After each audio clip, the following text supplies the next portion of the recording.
cool, bitch? Or is you straight though? I heard you talking about me, but you still can't pull my man hell. You steady trying to fight with me on Instagram.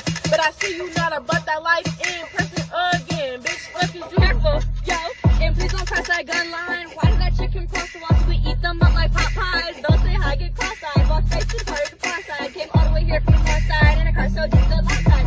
Hey, me, he's tongue-tied. Talk to me, what's on your mind? He say make you so fine, but you got a girlfriend, nuh-uh. Y'all broke up them dumb lines. Who's not on your timeline? You so swear got 4 sides, and you can't hang with us, so bye.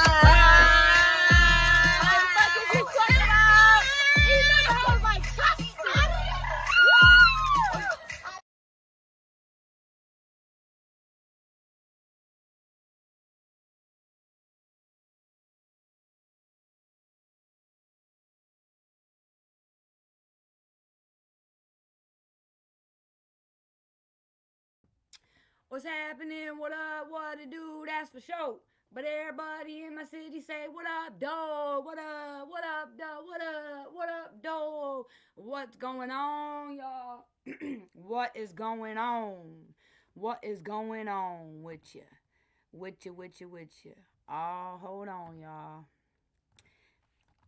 Damn. You know, last night,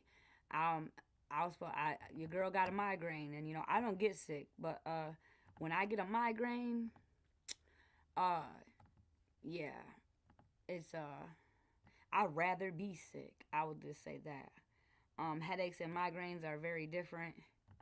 The light was very sensitive. My eyes right here was pulsating, y'all. You know what I'm saying? I tried to take a nap. It would not go away. I woke up, it was still there. Ooh, I'm so glad I feel better this morning. But like when your girl gets a migraine, it's over with. So really quickly, we got the copyright disclaimer. Under Section 107 of the Copyright Act, 1976, allowance is made for fair use for purpose such as criticism, comment, news reporting, scholarship, and research. You know, you heard me say it. You can't say I didn't. It's in the description. It's pinned in the chat. You can't sue me. I mean, you could try, but you can't. It ain't gonna work. So yeah, we are going to do monster number 9, and we're gonna do monster number 8 later to make up again. My apologies, y'all. My apologies. So the monsters number 9, Mr. Jalen Pendergrass and his mother, Charla Pendergrass. Monsters. These 2 monsters right here took the life of our girl, London Thomas, man. She was found in a bin, in a car. And this is what I was wondering. Like, they're both being charged with tampering with evidence and 2nd degree. In my opinion, I don't know. I guess I'm gonna keep my opinion to myself, actually. But again, she was found in a bin, in a car, in a driveway. She went missing on the 5th of April, 2025. They found her on April 26th, 2025. And then, you know, the mother was arrested for lying to the police, then let go. And then there was nothing. It was quiet. It was crickets. Then, October, the 2 were arrested for the unaliving of our girl, London Thomas. The trial, or pre-trial, was supposed to start on 12/5, but it got pushed back.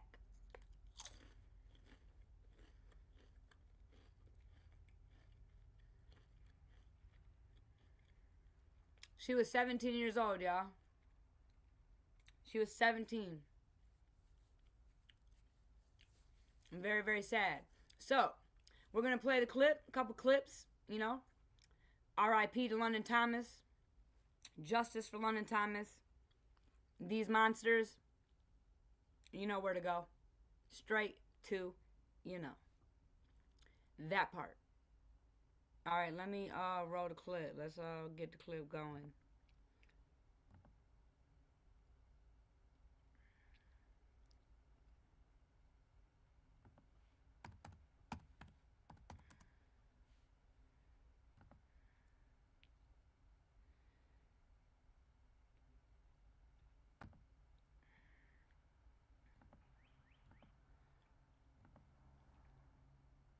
Share my screen.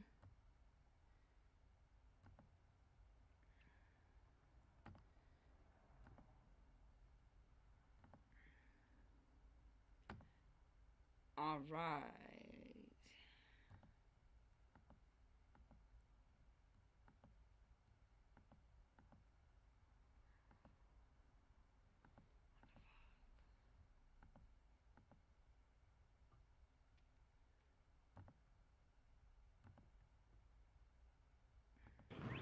I never thought that.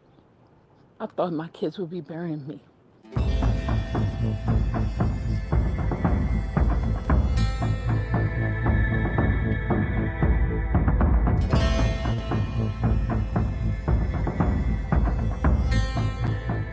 April 26, 2025, Southfield, Michigan. Police officers stand in front of an SUV parked in a quiet driveway. Inside the vehicle sits a sealed plastic bin. Nobody knows what's inside, but when they open it, they find something so terrifying: the body of 17-year-old London Thomas, a girl who vanished 3 weeks ago without a trace. But here's where this case gets even darker. The person who helped hide London's body in that bin? It wasn't a stranger. It wasn't some random accomplice. It was the mother of the man accused of killing her. A mother who allegedly looked investigators in the eye and lied to protect her son. This is the story of a teenage girl who trusted the wrong person, a family torn apart by unimaginable loss, and a cover-up so cold, so calculated, that it took 6 months and multiple law enforcement agencies to crack. Thanks for joining us tonight at 11. I'm Shayna Humphreys. And I'm Terrence Friday. It's been 6 months since Thomas was killed. Now both Charla Pendergrass and her son Jalen are facing serious charges for her death. What really happened to London Thomas? And how far will a mother go to protect her child, even when that child may be a killer? Welcome to Crazy Dark Files, where we uncover the truth behind the cases that shake us to our core. If you're new here, this channel is dedicated to bringing you the most compelling thing: big decisions, small problems, and freedom. Her friends said she wanted best were her family, said it fit her personality perfectly. London grew up in the Detroit area. She went to Beach Elementary School and later Hilbert Middle School. The people who knew her during those years remember a girl who was always smiling, always working hard, always making people laugh. But the people who knew London best were her family. Her father, Cedric Salisbury, was her rock. They talked every single day. "Me and my daughter are like this," he said, holding up 2 fingers pressed together. "She called me for everything. Everything. Big decisions, small problems, random thoughts." London didn't go a day without calling her dad. And then there was her grandmother, Justina Martin. London had a special bond with her too. Just days before she disappeared, London called her grandmother, asking for pizza money. Tristina gave her $20. It was such a normal moment, the kind of moment families have every day, without thinking twice about it. London had a habit that her grandmother will never forget. She would call and say, "Grandma, I love you," just like that, out of nowhere. Not because she needed anything, just because she wanted her grandmother to know, "I miss talking to my grandbaby." Justina said months later, her voice breaking, "I got her pictures all over my house." London's friends described her as smart and hardworking. She was so smart. You know what I mean? She was so hardworking. You know, she always had a job. I'm usually not even the type to cry, and I was crying in tears last night. These young girls out here got so much ahead of them. She was graduating, going to prom. I feel like she had so much ahead of her. She graduates this year, next month actually. She was supposed to graduate with me. Yeah, and it's just sad that, you know, all her life is taken away from her. She wasn't the type to just coast through life. She put in the effort. She cared about doing things right. One friend said, "She had so much ahead of her. She was graduating, going to prom. It's just sad that all her life was taken away from her." London Thomas was dating someone her family did. What's going on? Shell Baby 92, Shell Baby 92. Thanks for pulling up on your girl. Hope you're having the smoothest, the coolest, and truest day that you ever could have. Thanks for pulling up on your girl. Didn't approve of. His name was Jalen Pendergrass. He was 23 years old. Remember, London was only 17. That's a 6-year age gap. It might not sound like much, but think about it. Jalen was a grown man. London was still in high school. He could legally drink. She couldn't even vote yet. He had years of adult experience. She was still figuring out who she was. London's family knew about the relationship, and they weren't happy. According to them, London wasn't supposed to be dating Jalen at all. But like many teenagers, London did it anyway. Here's the problem. The family didn't know much about him. They didn't know his background. They didn't know what kind of person he really was. And that lack of knowledge would turn out to be deadly. Prosecutors would later reveal something crucial about this relationship. This is why I say, everybody, it's not weird. You're not weird. Do your research. Don't just trust what's coming out of somebody's mouth. Consider the source always. Always do your research, especially when it comes to the shorties. I swear, my daughter in middle school, my daughter that was in high school, my son in middle school, every teacher, I know their first and last name, but you best fucking believe, ran it. I'm not playing. When I drop my kids off to their friend's house, if they do go, I walk them to the door. I shake the parent's hand. I want to look them in their eyes. You don't see a lot of that anymore. Like, even when I drop my shorty off at school, I don't pull off till my shorty is in the door. I wait, but that's just me. But it's okay to do your research. You got to, especially when it comes to the shorties. I'm not trusting what the school says. I'm not trusting what the homeless shelter says. I'm not trusting what any type of organization out here wants to help says. Michelle Baby says, I raised my 2 nephews. I did the same. They knew my face, my name. I knew their names. Man, picked them up. Man, that's what I'm saying. Like, even when when my kids would have their friends over and I drop their friends off, I wait till I see the friend get inside. I'm walking my baby up to the door. After I already talked to her on the phone, okay, bet. I'm that parent. What's up? I just wanted, I'm laying eyes. And then your door's open. I'm going to see kind of inside your house. You know what I'm saying? I'm all about my shorties. And I'm all about doing research. Nowadays, you have to. Daycare workers, run their name. If you want me to do it for free, because I have the website, email me. I'll do it just for you because I want to. Run it. All these daycare workers, all these people, all these schools, all these principals doing this, all this shit. And it's just, we got to trust the school because it's a school. No, the fuck you don't. Just like we should trust the police, the blue man, every blue man we see, right? Because he's the popo and he's got that badge. No, ma'am. No, ma'am. No, sir. We got to do our research. Got to. I'm going to keep doing my research. Michelle Baby says, you got that right. I need a phone, an address, parent's name, and that part. And I'm not going to cap. And when I go home, I'm running their parents' names. I'm not playing. When it comes to my kids, I don't just sit here and randomly just like, when I have a reason, I'm doing it. I promise you. But shout out to you, Shell Baby. Shit. You know what it is. Salute to you. You know what it is. A lot of people ain't cut like us. For real. By the time London showed up at Jalen's house on April 5th, the relationship had ended. They had broken up. So why was London going to see him at 4 a.m?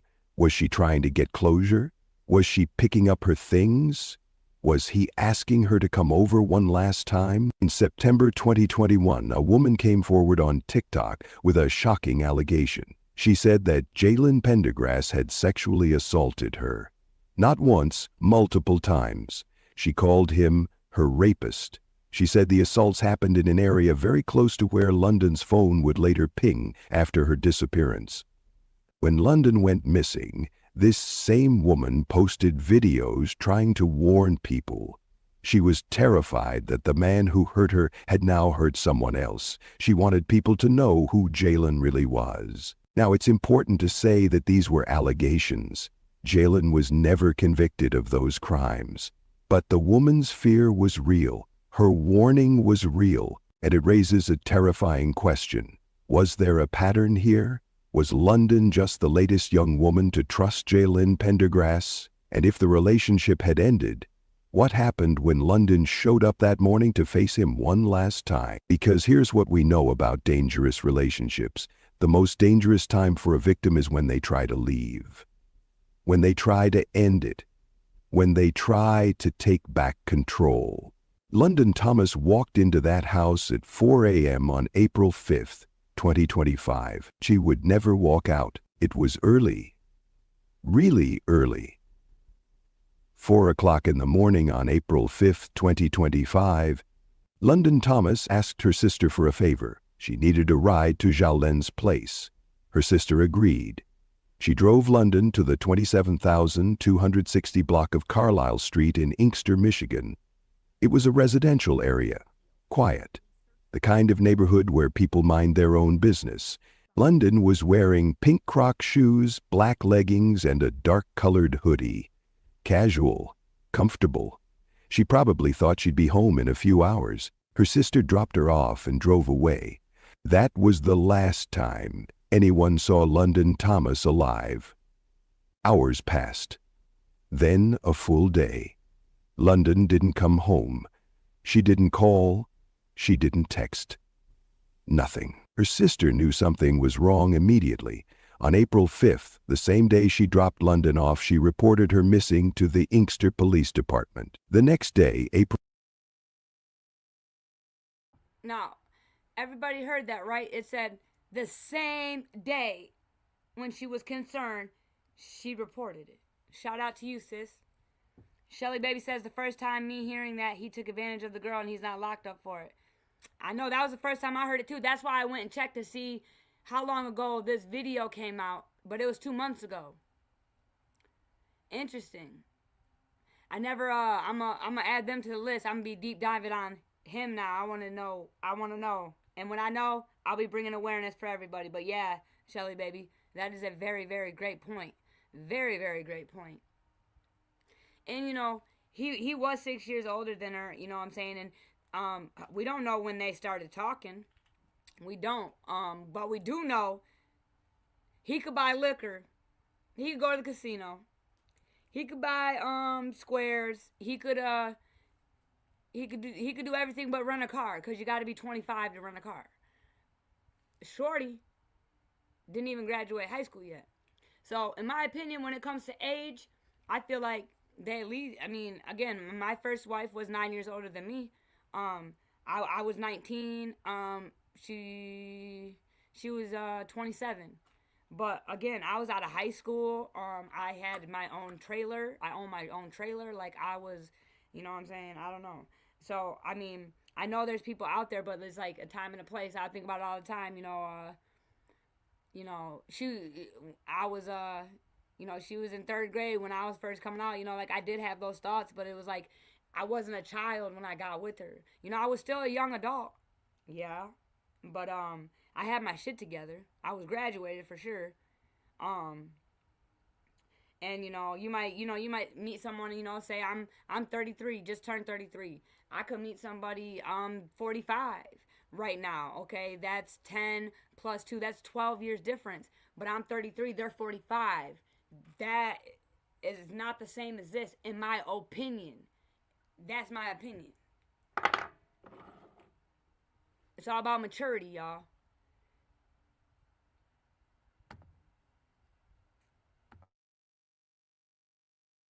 April 6th, London's mother also filed a missing person report with the Detroit police. London still hadn't come home.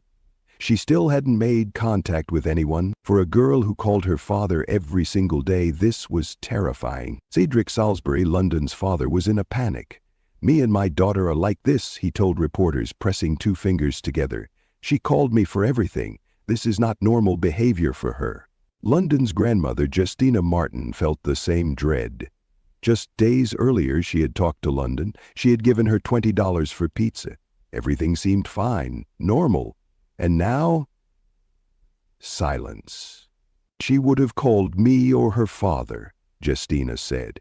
There was no doubt in her mind. If London was okay, she would have called. But then investigators discovered something strange, something that made this case even more suspicious. London's phone, it was pinging, but not at Jalen's house on Carlisle Street, where she was dropped off. It was pinging at Cooper Elementary School in Westland, Michigan, a completely different location. Why was her phone there? Did someone take it there? Did someone dump it there to throw off investigators? Or was London taken there against her will? The family tracked the phone's location themselves. They went to the elementary school. My question is, why elementary school? Why not the high school or something? This was definitely to throw them off. Just a random elementary school. Definitely to throw off. Oh yeah, let me shout out to my replay gang. I forgot. My replay gang and my bush watchers, because I see my little eyeball with the numbers by it. You know, make sure you take whatever finger you would like, real smooth, like real cool, like tap that thumbs up button for your girl. I'm gonna say this, YouTube, I'm gonna write a letter, because I can see how many people in here. I can see my bush watchers. I know Shell Baby in here commenting with me, so I know that. So obviously I got 3 bush watchers. I see y'all watching. Shout out to you. Make sure you hit that thumbs up button for your girl. YouTube, you know, I won't be mad at you, but you should like you know, like Facebook, you should let us see who's viewing our bush watchers. You know, you should. And I'll take a cut, but for sure, let us be able to see who's viewing our shit, please. They searched the area. They couldn't find the phone physically, but they knew it had been there. This was the moment the family realized. Shell Baby says they probably, my bad. They probably will look at the high school first because she was in high school. So no, the phone was pinging, Shell Baby. They weren't just randomly looking. The phone was pinging at this location. That's what prompted them to go to the elementary school. You know what I'm saying? The phone pinged. And the family checked, and the family was able to check her location. Yep. London wasn't just missing. She was in danger. Cedric Salisbury would later say, "I can't do nothing without my daughter. It's been the hardest thing I ever had to face in my life." But at that moment, on April 5th and 6th, the family still had hope. They still believed they could find her. They still believed she might come home. They had no idea that London was already gone, and they had no idea that her body was being hidden in one of the most disturbing ways imaginable. Cedric Salisbury wasn't going to sit around and wait. His daughter was missing. This is what I want to ask y'all, you guys' opinion. So, like, I've heard a lot of stories, you know what I'm saying? Like, but in my mind, I feel like this was premeditated. I don't feel like it was an accident or like, you know, because they're charging them only with second degree. I feel like it should be first degree because, like, to go to, like, you know, again, this is just my opinion. I've heard a lot of stories, and most of the stories when you go to that extent to, like, you know, put a body in a bin and plot to take it and drop it off in somewhere, you know what I'm saying? Like, I don't know. And then get away with it for so long. I feel like this was planned. I in my opinion. Miss Shelley says. Absolutely. I don't think it was random. It was planned too. I believe this was premeditated at 100%. Because again, you know, when accidents happen, when it's second degree, people, you know what I'm saying, you don't got a lot of time. So unless they had a setup for our girl London, she fell for the trap, and then they put the plan to work. That's what it's giving to me. Just my opinion. I ain't never heard of somebody just be like, oh yeah, it was an accident, and then they shoved the body in a bin, drive it all the way to Southfield, because I live here in this city. Inkster to Southfield, that's kind of a hike. Pretty sure Southfield's Oakland County, which Inkster's Wayne County. It wasn't just down the road. I don't think. Maybe it was. I don't know. Because again, these cities are big. But again, I don't think it was, oh, I accidentally did this. Let me go. They just had a bin sitting right there. Oh, let me put it in here. Like, this shit was premeditated. It was premeditated at all costs, for sure, for sure. And then for them to plot, randomly plot the phone to throw them off, that ain't no accident shit. That is not no accident shit. And it bothers me that they're only being charged with second degree. This was premeditated all day. Can't nobody convince me that it wasn't. Just my opinion, though. I'm glad they're being charged, though. But this was first degree. And he was going to find her. I've been out days looking by myself, he said. No help, no nothing. But soon he wouldn't be alone. The family organized search parties. They printed flyers with London's picture. They posted on social media. They reached out to everyone they knew and even people they didn't know. And the community responded. Friends showed up. Family members showed up. And then something amazing happened. Strangers started showing up. People who had never met London or her family. People who just saw the posts on Facebook and wanted to help. People who believed that every missing person deserves to be found. Cedric was overwhelmed. That's awesome, you know what I'm saying? They said strangers. That's Big N, my auntie for life. What's going on? What up, though? I hope you're being smooth, cool, and true. I know you are. It's all love, auntie. Shout out. Here it's hit or miss. You know what I'm saying? It's hit or miss.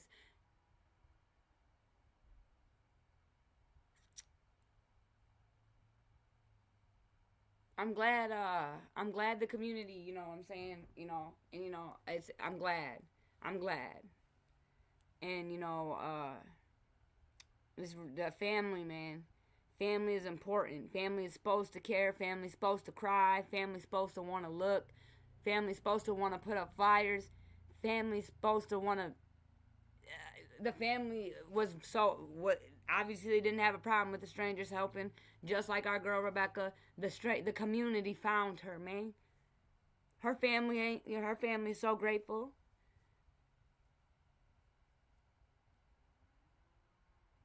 I'm glad for the people that helped. I don't even have a social media presence, he said.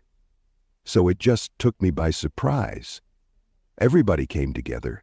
It was heartwarming and it was a blessing. The search focused on the area near Cooper Elementary School. He said it was heartwarming.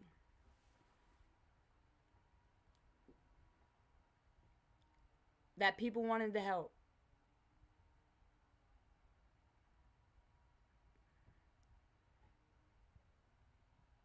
That's how it should be. People shouldn't be mad, unless it's, again, out of character. For people that are advocating or want to help, there's only one story I know where a family had an issue. Only one.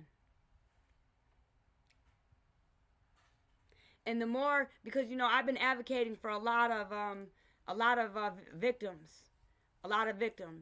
And the more I advocate, the more I'm just like, wow. Never in my life. Nobody who was advocating outside when Sandra Massey's trial was going on, nobody got mad. Nobody. Everybody who advocated for George Floyd, nobody got swung on. Nobody got mad. It was community. But people who don't want to know, if you want to know one story, I know one. I didn't think they would exist either, but they do exist. It's crazy work. in Westland, where London's phone had last pinged. Volunteers combed through woods. They searched wetlands. They checked abandoned trailers. They looked in places most people wouldn't want to go. One volunteer described the scene. There's a lot of I dropped the link, Auntie, if you want to come up here. woods. A lot of Royal Cemetery is definitely creepy. But they kept searching, day after day, week after week. London's grandmother, Justina Martin, made an emotional plea to the public. I just want whoever got her to return her, or let us know where she at. Cedric spoke directly to London, hoping somehow she could hear him. I'm trying. I'm looking so hard to find you. I love you. Please, call me and let me know you're okay. But there was no call, no text, no sign of London. The flyers went up all over the Detroit area. London's face was everywhere. Her description was shared thousands of times online. The butterfly tattoo on her neck, the pink Crocs, the black leggings, the dark hoodie. People were looking. People cared. But as the days turned into weeks, hope started to fade.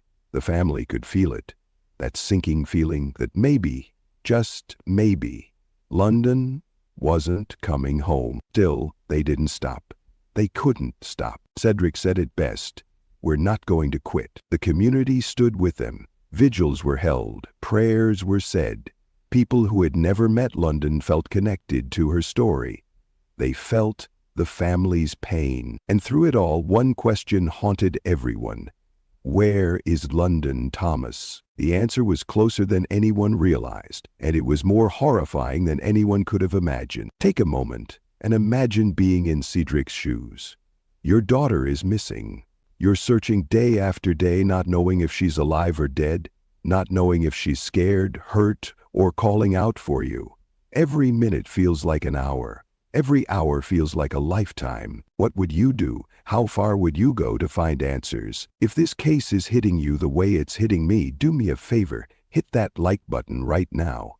It helps us bring attention to cases like London's that deserve justice. It helps us make sure her story is heard. And drop a comment below. She just asked if he could move it for her. And here's someone she trusted, cold, something calculated. Charla Pendergrass, Jalen's 49-year-old mother, picked up her phone and made a call. She called a male friend, someone she trusted, someone who wouldn't ask too many questions. She had a favor to ask. Can you help me move a sealed plastic bin? That's it. That's all she said. A sealed plastic bin. She didn't say what was inside. She didn't explain why she needed help. She just asked if he could move it for her. And here's the thing that still haunts this case. The friend said yes, no questions asked. He agreed to help. Think about that for a second. A sealed bin, unknown contents. And he just agreed. 4 days later, on April 11th, the friend showed up. He picked up the bin. Prosecutors say he transported it to a home on Millard Street in Southfield. He carried it to an SUV parked in the driveway. He placed the bin inside. Then he left. The bin sat. Y'all think he's just like, sure, I got you, because I know good and damn well I'm not driving no sealed ass bin to, and then I'm gonna, hey, put this bin in this SUV. Don't knock on the door. What? This is the city. What you mean? Just walk up to their yard with a bin and put it in their car. No questions asked, no nothing. Sure, I got you. What? Man, we got a lot of dummies out here, or you knew what the fuck you was doing. I want to know who the friend is. I want to know who the fuck. So there's only 2 people being charged, but who dropped her off? I want to know about you. Right, that's what I'm saying. You feel comfortable enough to take this sealed bin, and I'm sure it was heavy. I know it was heavy. I'm not even sure. I know that motherfucker was heavy. Just pull up, open this car door, put it in there, and leave?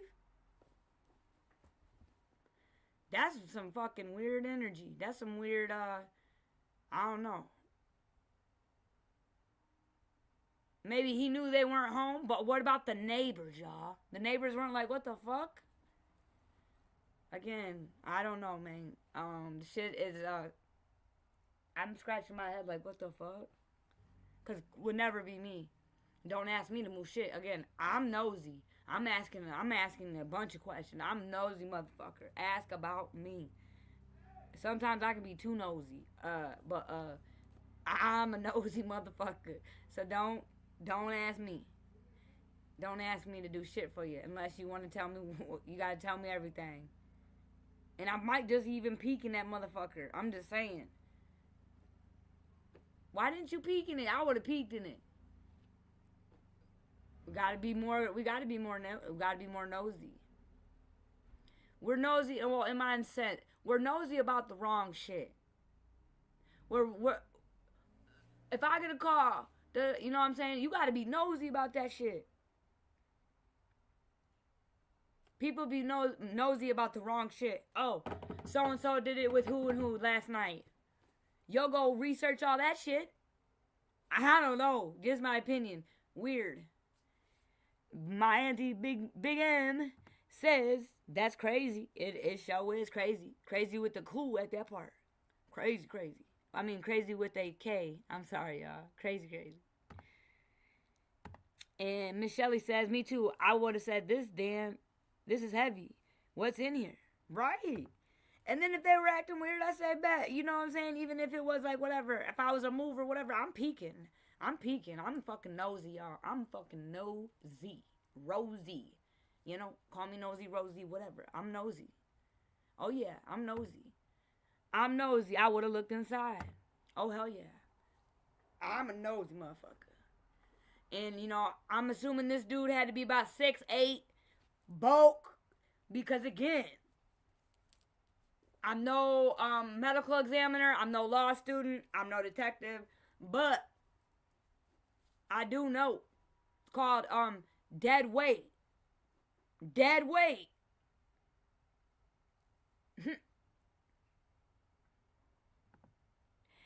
Miss Shelley says, not peeking.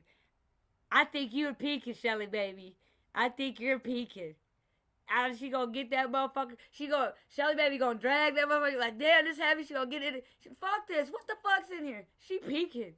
I got my tape. I'm gonna make it look extra good so no one knows I looked in here. Shelly's looking. Just like me. Just like Big M. We looking. Yeah, I know. That's what I was just being funny with you. I know that's right. She said, oh, that's why I'm laughing, because I would too. Hey, wouldn't you know? Man, oh man. I don't believe it. I don't believe that it is just, something's funky about the story. He knew, in my opinion. He fucking knew. Because I'm going to tell y'all this. My baby boy is 50 pounds. He heavy. He fucking heavy. I forget sometimes when I go to pick him up, I'm like, damn, you know what I'm saying? So, like, again, and then, especially when he's sleeping, he heavy. And he only 50 pounds. My boy is heavy. So, again, I would have been like, what the fuck is in here? And I wonder what the container looked like, because I don't know, you know. And especially, I wonder what it was sealed with. Because if a motherfucker had it sealed with duct tape and shit, I'm like, what the fuck? What'd she seal it with? Did she glue it with nail glue? Because nail glue works really good. What the fuck did she seal it with? Because if I come to a box sealed with duct tape, oh, fuck, yeah, I'm definitely can't wait to drive off to look up in this motherfucker. My auntie for life, Miss Big M, says, and it was heavy, too. Oh, yeah, I'm looking as soon as, or before. I mean, yeah, you're right. Like, I'm a motherfucker, too, who can't hold hot water. I've been working on it, but I might have even looked in the driveway. Then I would have got out like, what? You know what I'm saying? Because, again, we only see 2 people being charged. We hear this. You transported a unalive body. And I know as soon as she was found, oh gosh, on the 26th, we all heard she was found in a bin in a car. Why did nobody call it? Oh, I moved the bin. I know who did it. We had to wait till October. This happened in April. So my guy, who moved the box? Why didn't you call it 12? I know you heard it. We all heard it. This shit was, I know you fucking heard it. You know you moved that bin with that girl's body in it and put it in the SUV. But you didn't say shit. So miss me with that bullshit. And if I'm full of shit, y'all know what to do. Drop the shit emoji on your girl and I'll eat that shit. I'll eat it. If I'm full of shit, drop the shit emoji. I ain't mad at you.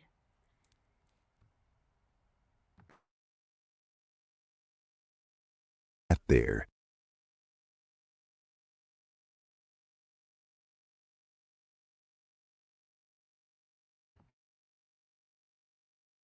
My auntie for life says, and you knew he was her boyfriend.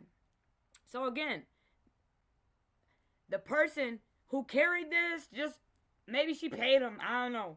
Called up. Maybe she put an ad on Craigslist or fucking Marketplace. I need a mover. But still, mover guy. When you heard this story when it came out, when she was found, you didn't scratch your fucking head like, oh man, I could help the police out. You knew. Shelly Baby says, he had to know when he heard the news that her body, yeah. He had to know that. If that would have been me, I would have been like, oh my goodness. I'd have been on the phone. Grrr. Grrr. Hello. Oh my goodness. You know, I didn't know, but I was asked to move something. I was paid to move something. I just heard your article on the news. You might want to look into this person who had me move the box or the tote. If you need me for anything else, here's my number. Blah, blah, blah, blah, blah. Call me, I'll be in touch. Click. That didn't happen. So, again, maybe I'm full of shit. Y'all know what to do. If I'm full of shit, drop the shit emoji on me. No, because he said she called a friend to move it because she knew he wouldn't ask any questions.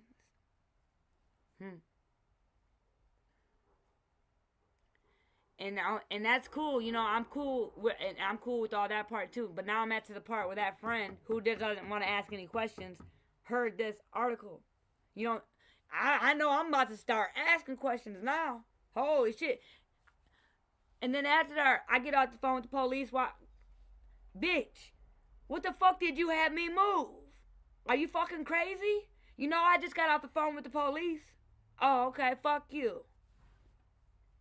That's how that would have went if it was me.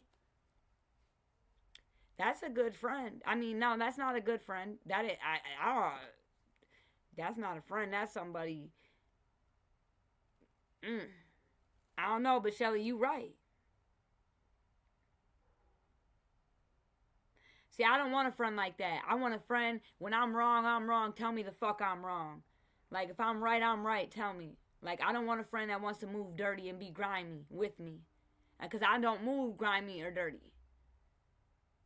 That, again, just like they've been trying to tell us since 84 about friends. Me and her definition, obviously, are way fucking different from a friend. Because I don't consider that would never be my friend, ever. Ever. Nope. Yeah, good old, since 84. Friends, how many of us have them? They've been trying to send the message since 1984, y'all, and we still don't get it. That's how I get down. I know that's right. And Big M says, and he's seen her on the news with the missing girl case. And remember, the mom was on the news too, like before this, about lying to the police, and then it was just dropped. And remember, it all went quiet, y'all. It all went quiet till October. Pocahontas, thanks for pulling up on your girl. Hope you're having the smoothest, the coolest, and truest. that you could ever have. He had to know that a body was in there, because why would he drive this bin to a house and just leave it there? Right. Not only that, drive it to a random house. Take it out the car.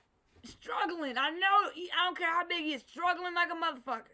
Hey, gotta set it down to open the door. You have to. I know he ain't about to, he's gotta set it down. Open this car door in a driveway. Neighbors around. It's giving all of it, not just only about how heavy the box was. You know what I'm saying? And again, I want to know what the fuck it was sealed with. Because that ain't no friend. Shit. That friend should have been like, what the fuck you got in here, G? Like, what's up, girl? What you got in here, girl? The fuck you got me moving? Then especially I pick it up, I say, oh, hell no. Is this gold? I want parts. I hope this is a fucking treasure chest or something. Like, what the fuck you got in here? This fucking heavy. Because I done moved a lot of shit. In a bin, it can be heavy, but...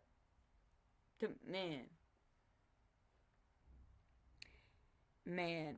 That part, I don't know. Because again, we heard the lady. Do you know, when we get to that part, the bin sat there, y'all. So you mean to tell me this lady that lives there, there's a lot of funky characters in this, but there's only two that they're shining the light on, is the grass assers. These grass motherfuckers. But in my opinion, you're going to tell me this lady who lived there, you didn't go in your cars for days, and you know the smell, y'all. What'd they do for the smell? And I don't know if y'all know, but I've smelled some nasty smells. And I know an unalive body decaying. And it was April. It was springtime here, in the sun and the heat. You could probably step outside. You can't tell me that lady went outside and didn't smell something. Like, what the fuck? You can't tell me the neighbors didn't smell nothing. Unless they knew they put a bunch of lime or something. I don't know. The smell, I don't know if there's a way. I never did it. I don't know. But I do know there's a smell. A very powerful one. So I'm side-eyeing the person who dropped the box off. I'm side-eyeing the bitch who lived in the house, whose car the bin was in. I'm side-eyeing both of them too. That's just me though. So, I would think, in my opinion, I don't even know. I don't know. I would think she was like, hey, or maybe she drew him out a mat. But maybe she was like, hey, take it to so-and-so's house. You know, the one over there on whatever street. Throw this in her car for me.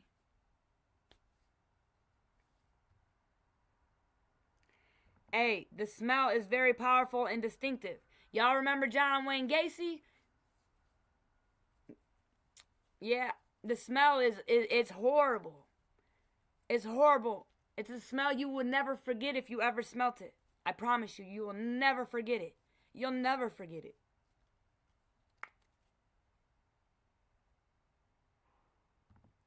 That part, Auntie, that's what I'm saying.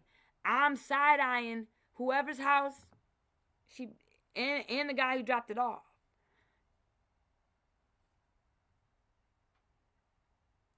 Right. You can't tell me she didn't even go on her front porch. That smell, the whole neighborhood smelled it. Because that's why, remember John Wayne Gacy? They were calling. They were asking them, what the fuck is that smell, bro? What's that smell? So, I'm side-eyeing those two fuckers, too.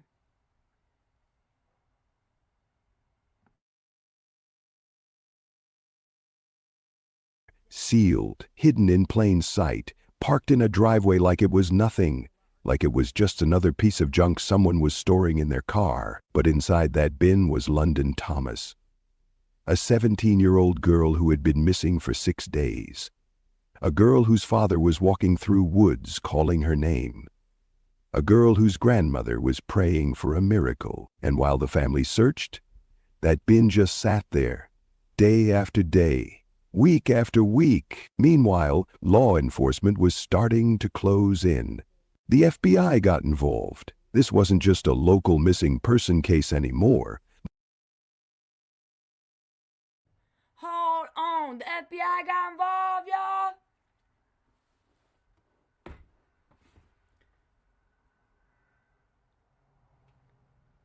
Pocahontas, 0725. Because if that homeowner didn't have anything to do with it, how are you just going to allow someone to park a car in your driveway and you're not reporting anything? And you're not even scratching your head like, no, yeah, bitch. You were an accomplice. You can't even I live on a one way, okay? If I see a suspicious car, because I know my car, just sitting there, especially for weeks, you heard him, weeks after week, day after day. And I promise you that smell in the sun in Detroit at that time, or surrounding areas, Inkster, Westland, Southfield, it's pretty warm down here, and we know the sun likes to it makes the smell more putrid, or you know what I'm saying, yeah. Just like when sorry to say it, but like if anything comes in your house during the wintertime and it dies in the wall or something like that, you ain't gonna know until springtime, summer hits. You gonna be like, what the fuck is that smell? You gonna be looking everywhere because the heat. The family was not playing in how the hell you didn't use the car for weeks. That smell is unforgettable. Again, she agrees with me. I promise y'all. If you ever smell that smell, you'll never forget it. You won't. You won't. You won't. You sure the fuck won't.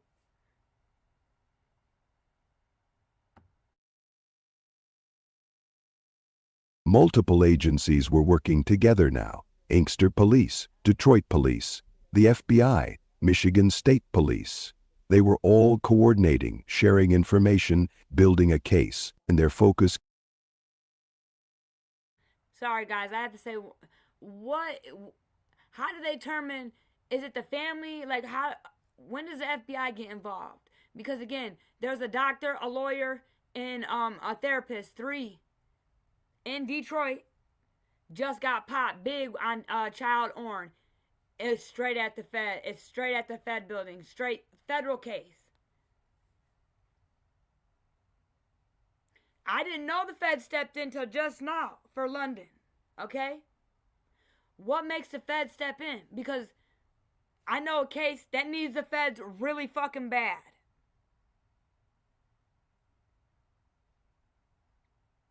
So how do they determine? Does the family get to call? Is it the family call the Feds and be like, help? Like, I don't understand that part of how. Because I never knew where the federal building was for Detroit until I seen nobody outside of it on the news the other day about them 3 men. So, I know a case in Detroit that needs the motherfucking Feds. We've been needed the Feds on it. What determines when the Feds come in or not? Because if anyone can let me know, because we need the Feds bad on one in here in Detroit. We do. We need them bad. We need them bad. We need you, FBI. If y'all here listening, if you come across the video, we need you in the D. We need you. We need you in the D. For a case. Yes, because remember, that's why they arrested the mother first. Shelly says, I didn't know that neither, but maybe the family pushed for the Feds to get involved. That's what I'm wondering. I'm like, is the family allowed to do that? You know what I'm saying? Like, I don't know how it works. Because, yeah. And Miss Pocahontas says, bada bing, bada boom, our girl needs the Feds. It was said that they stepped in. We were told they did. They never did. They stepped in on some other matters on Kim Worthy's worthless ass. It was to do with her and Diddy, the Diddy situation. That's when the Feds came in town. Not for our girl. Why can't our girl get the Feds, y'all? Why can't our girl get the Feds? Oh, I know the family ain't pushing for the Feds to come in. I wonder if the public can. I wonder if the public is allowed to call the FBI and be like, yo, because I don't know how it works. I don't know how it works. But I do know recently, I just found out about London right now. FBI got involved. I just seen a case. Three men, a doctor, a lawyer, and a therapist. Bad. CSC, child orn. There is a victim. Straight to the feds. Fed case. Boom. And these victims, those are alive. But she's not, I know, but I'm talking about the one, the three guys. Them victims are still alive. So, in the feds, there's a straight federal fucking case. Can we please get the fucking FBI for our girl? Please.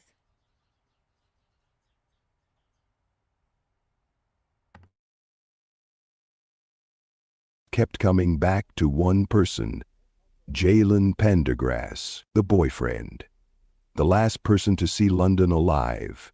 The man whose house she went to at 4 a.m. and never left. Investigators wanted to talk to him. They had questions, lots of questions. But Jalen wasn't cooperating. He was evasive. He wasn't giving them straight answers. The London's family could see it too. They knew something was wrong. They knew he was hiding something. London's aunt spoke to reporters, and you could hear the frustration in her voice. All of these lies just to push us away from what we're trying to do. What did you do with her? You were the last person seen with her. It was a simple question, a fair question. If you're innocent, if you have nothing to hide, why not just tell the truth? Why not help the family find her? But Jalen stayed quiet. And his mother Charla stayed quiet too, because they both knew something the family didn't know yet. They knew exactly where London was. They knew she wasn't coming home. They knew that sealed plastic bin sitting in that SUV in Southfield held the answer to everyone's questions. And they were doing everything they could to make sure no one found out. Nearly 2 weeks after London disappeared, law enforcement made their move. FBI agents, ATF officers, Inkster police, and possibly Detroit police descended on Charla Street, the street where Jalen Pendergrass lived, the street where London was last seen. They had search warrants. They were going inside. Neighbors watched as officers surrounded the house. Vehicles blocked the street. This wasn't a casual visit. This was serious. Investigators were looking for evidence, DNA evidence, electronic evidence, anything that could tell them what happened to London Thomas. They extracted data from phones, text messages, call logs, digital footprints that could reveal the truth. And according to reports, they found something. Concerning information, they called it. Information that made them believe something terrible had happened in that house. They collected evidence, they bagged it, they documented everything. They were building a case. London's family watched from a distance, hoping this would finally give them answers, hoping this would bring London home. Her stepfather, Darnell Johnson, had suspected Jalen and his mother from the beginning. It's always been heavy on my mind that they were involved somehow, some way, he said. Now it seemed like investigators felt the same way. The walls were closing in on Jalen Pendergrass. The evidence was mounting. The timeline was becoming clearer, but there was still one massive problem. London was still missing. The raid gave investigators evidence. It gave them probable cause. It gave them reasons to believe a crime had been committed, but it didn't give them London. And that's the question that hung in the air as officers left the house that day, carrying bags of evidence to their vehicles. Is London Thomas still alive? Deep down, everyone knew the answer, but no one wanted to say it out loud, because saying it out loud would make it real. And as long as there was even the smallest sliver of hope, the family held on to it. They prayed, they waited, they hoped for a miracle, but miracles don't always come. April 26, 2025. 3 weeks after London Thomas disappeared, the friend who moved the sealed plastic bin couldn't take it anymore. His conscience was eating him alive. He knew something was wrong. He knew he had... Okay, so, shout out to you, man. You got a conscience. You finally spoke up. He did. Earlier, you all heard what I said. His conscience was eating him up. But I'm glad he called because, you know, we probably would have never found her. I'm glad you had one, buddy. And maybe that's why he wasn't charged, you know what I'm saying? Because I think, again, if he wouldn't have called, I don't know if we would have found her. Yeah, that's what I'm saying. You know what? We were what I said earlier, you know what I'm saying? Like, again, it's still 3 weeks. It took. He couldn't take it anymore. But I'm glad he called because, again, I don't know if they would have found her. But shout out to you, dude, for doing what was right. Shout out to you. And probably because he knew if they found that motherfucking bin, he would be going down too. He was probably like, nah, fuck that. He probably felt them, you know, coming, you know, getting closer. So he was like, I gotta say something because I don't want to get in trouble. That's what I believe. Because if he was true and dear, he would have called as soon as he seen the news article. Because I think if we're about to listen, let me just listen. So his conscience was eating at him, and he called, and I think and gave him a tip, and that's how they found her. Maybe him calling made the FBI get involved, right? Something. But I know old buddy should have called as soon as he seen a flyer, because you know they were everywhere. He was like, fuck this, I'm not going down. I feel like that's what it really ultimately turned into him calling. Or he would have called when the time was right, not when it was right for him. You know what I'm trying to say? He called when the time was right for him, not when the right time was for our girl. He called when it was the right time for him. And that's what I don't like, but I am salute, because we might not have found her.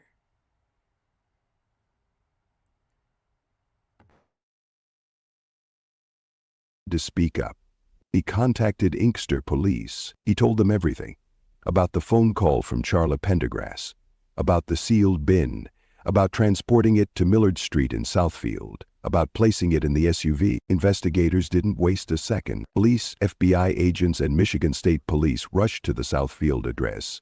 They pulled up to the house. They saw the SUV in the driveway, the same SUV the friend had described. They approached the vehicle. They opened the door, and there it was, the sealed plastic bin, sitting in the back. It had been there for 2 weeks, just sitting there, waiting to be found. Officers carefully opened the bin. Inside was London Thomas, the 17-year-old girl who had been missing for 21 days. The girl whose father had walked through woods calling her name. The girl whose grandmother had prayed every night for her safe return. She was gone. The medical examiner was called to the scene. An autopsy was performed. The findings were heartbreaking. Cause of death, asphyxia. Asphyxia means oxygen deprivation. It means someone or something stopped London from breathing. It could have been strangulation. It could have been suffocation. Either way, it was violent.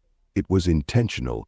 The manner of death was ruled a homicide. London Thomas had been murdered. When the family got the news, their worst nightmare became reality. The hope they had been clinging to for 3 weeks was gone. London wasn't coming home. She would never call her father again. She would never tell her grandmother, "I love you," again. The community was devastated. Friends who had helped search for London were now mourning her. One friend said, she was graduating, going to prom. She had so much ahead of her, 17 years old, her whole life ahead of her, and someone took it all away. Someone killed her. Someone sealed her body in a plastic bin. Someone asked a friend to move that bin to a different location. Someone let her family search for weeks, knowing exactly where she was. That level of cruelty is hard to comprehend. But it's the reality of what happened to London Thomas. And now, investigators had a body. They had evidence. They had a timeline. It was time to bring charges. In May 2025, about a month after London's body was found, police made an arrest. Charla Pendergrass, Jalen's mother, was taken into custody. She was charged with lying to a peace officer in a violent crime investigation. Here's what she lied about. Charla told investigators that she saw London leave the Inkster home on April 5th. She said London walked out. She said London left alive, but phone records told a different story. Video footage told a different story. London never left that house alive. Charla Pendergrass looked investigators in the eye and lied. She tried to cover up what happened to London. She tried to protect her son. The evidence was clear. Phone records don't lie. Video footage doesn't lie. The case seemed solid. The family finally felt like justice was coming. But then, in August 2025, something unbelievable happened. The charges against Charla Pendergrass were dismissed. The reason? A legal technicality. Charla had lied to an FBI agent. But according to Michigan law, an FBI agent is not considered a peace officer. The statute defines peace officers as local and state law enforcement. Federal agents. What? See, in my opinion, I thought it'd be, you would get more trouble for lying to the FBI, to the Federal Bureau of Investigation. What? What? So that's why they dropped the charges, because she didn't lie to I don't know why he's saying peace officer. A police officer. She lied to the FBI. Oh, wow. Oh, what's up, Miss Jackson? I'm sorry, Miss Jackson. Ooh, I am for real. I hope you're having the smoothest, the coolest, and the truest day you could ever have. Thanks for pulling up on your girl. It means a lot. It's all love. Thank you, girl. Yeah, we're gonna roll the clip because I forgot what I was saying.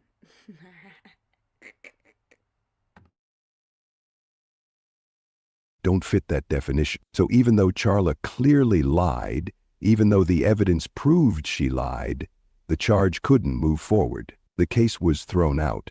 Imagine being London's family in that moment. Imagine watching the person who helped cover up your daughter's murder walk free because of a technicality, because of a legal definition. The frustration was unbearable. Girl, Miss Jackson, I am for real. I'm just as shocked. I thought it would be a bigger crime. I did not know that, y'all. I did not know. Again, we're running back the monsters. You know, we're doing, the countdown. Wow. He just said, imagine how her family felt. All because of some legal termination. What? You can lie to the FBI, y'all. Shit. In Michigan. Go ahead. You can lie to the Federal Bureau of Investigations up in Michigan. The mayhem in Michigan. You can lie to the FBI, y'all. What? I am blown away. Hey, y'all just heard it. Y'all heard it with me.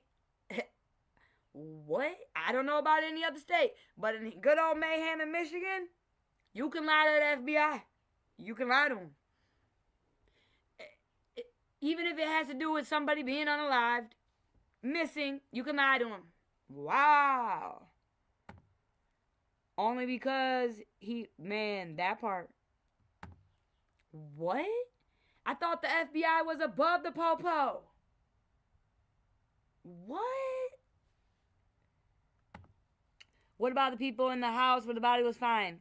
Hey, we were just talking about that, Miss Jackson. We were scratching our head on two people. The man that we heard that finally, Charla called a friend to move the sealed bin to this SUV in Southfield. It was 3 weeks. They were searching. The dad was hollering out her name. The community stand on business searching.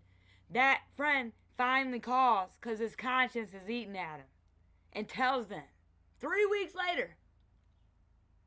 So I'm scratching my head about him, but maybe they were like, all right, thank you, because they might not have found our girl if it wasn't for old buddy.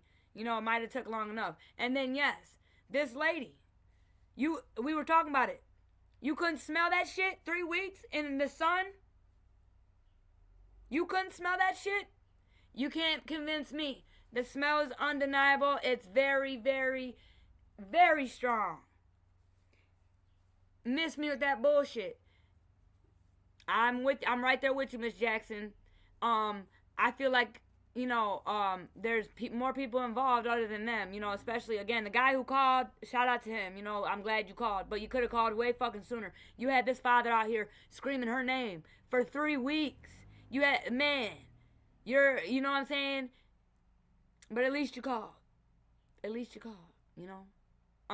But this lady at this house, I've been taking my notes. Y'all know I like to go deep diving. I'ma find out. I'm gonna find out all about her. I'm gonna find out. Crazy word. My auntie says no, you can't. What you mean, auntie? Because I be losing. Big M entered the stage. Okay, my auntie for life. Let you up here. What's going on, auntie for life? Hey, I was just saying that it was because he said he was a peace officer versus an FBI agent. It was how he represented himself. That's how it was thrown out on the technicality. I was like, I was thinking, I thought it was because there's other words he was saying, like the dad's name, like the way he was pronouncing certain words. So I thought maybe he was meaning to say police officer, but peace officer. But but that's just crazy. Wouldn't you think I would be more afraid to lie to the FBI than the popo?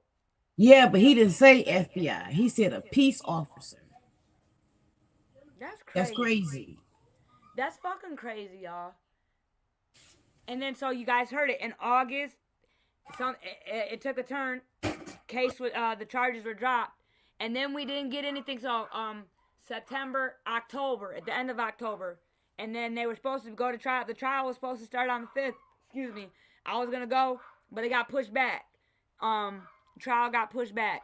And y'all, I'm sorry. The dog in the background, I literally can almost touch the house next to me. That's my neighbor's dog. That is not my dog. I am sorry. I'm going to shut my window. They need to get a hold of their damn dog. And I was going to say that now, somebody got something in your trunk. It's summertime. Everybody in the city trace on their porch. You had to smell that. If that's your car, you had to check. You had to look and see what's in your car. See, I'm going to say this. I used to work for restoration. Like, I did restoration for a long time for Serpro. And, I've had to crawl and shit and stuff like that. And, we threw lime for the smell. But it's I don't think there would be enough lime in the world for 3 weeks of a decomposing body. Especially in the summertime, and it's in the front. In the car, that heat. The sun is shining down on it. It has smell. I'm not lying. I can smell it. I can smell the smell right now. Just because I've experienced the smell. You know what I'm saying? So I'm with you, auntie. And I smelled the smell when I went to go see my son before he was cremated. So it's a smell that you never forget.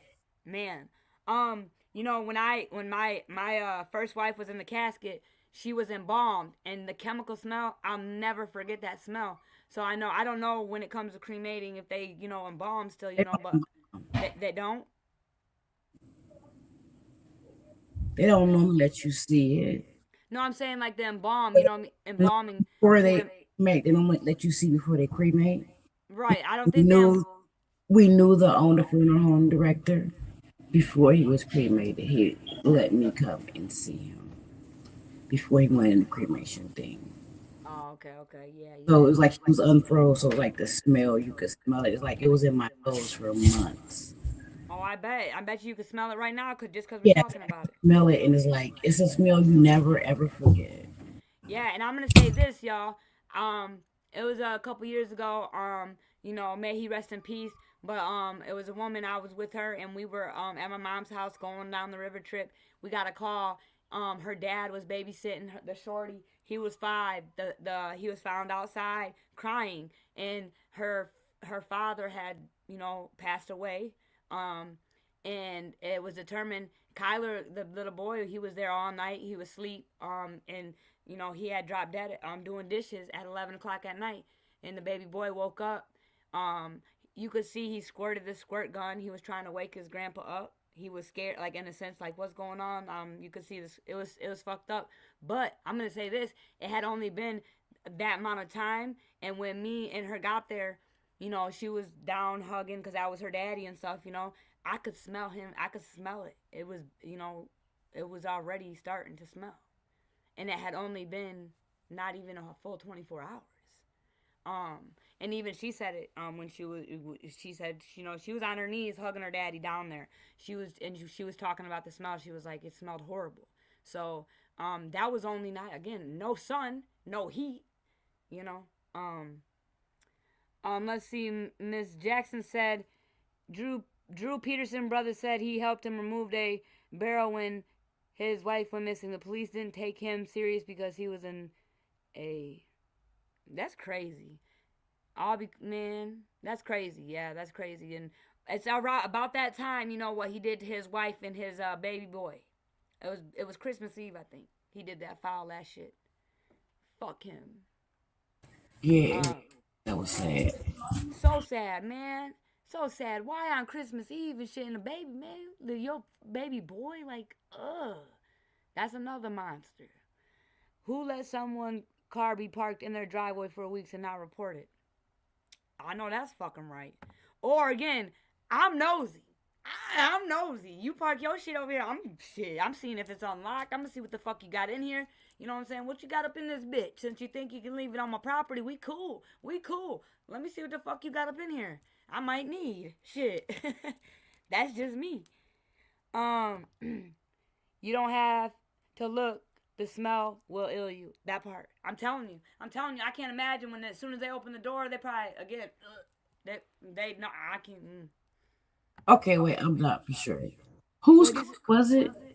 That I'm not. We're gonna. I know it was a woman. Okay, so I'm in Detroit, and I know I'm nosy. A car pull up in my house. I'm gonna look out the window to see. I see the light pull up. I'm gonna see you get out that car, and I'm gonna call you. Actually, what's in the trunk of this? What's in this car?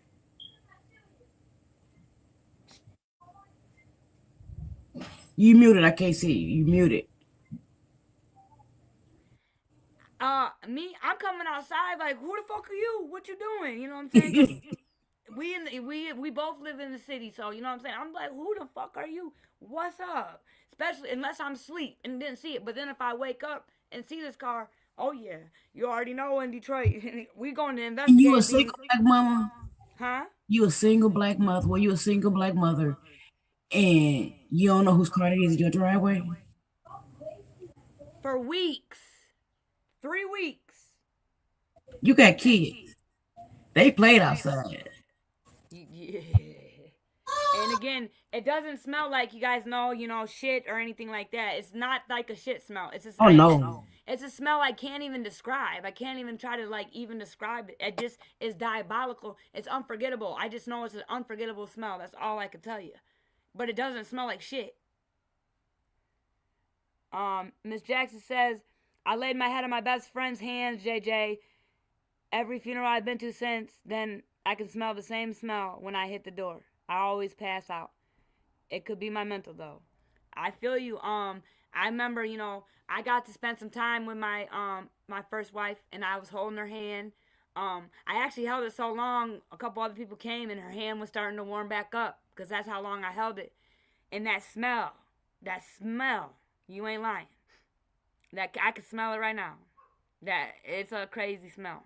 It's like that's all I could smell. Like I just wanted to smell like I had to buy her new clothes, from Walmart. Like I couldn't even smell the new clothes smell. Like I was like, let me smell that. Like couldn't even smell that.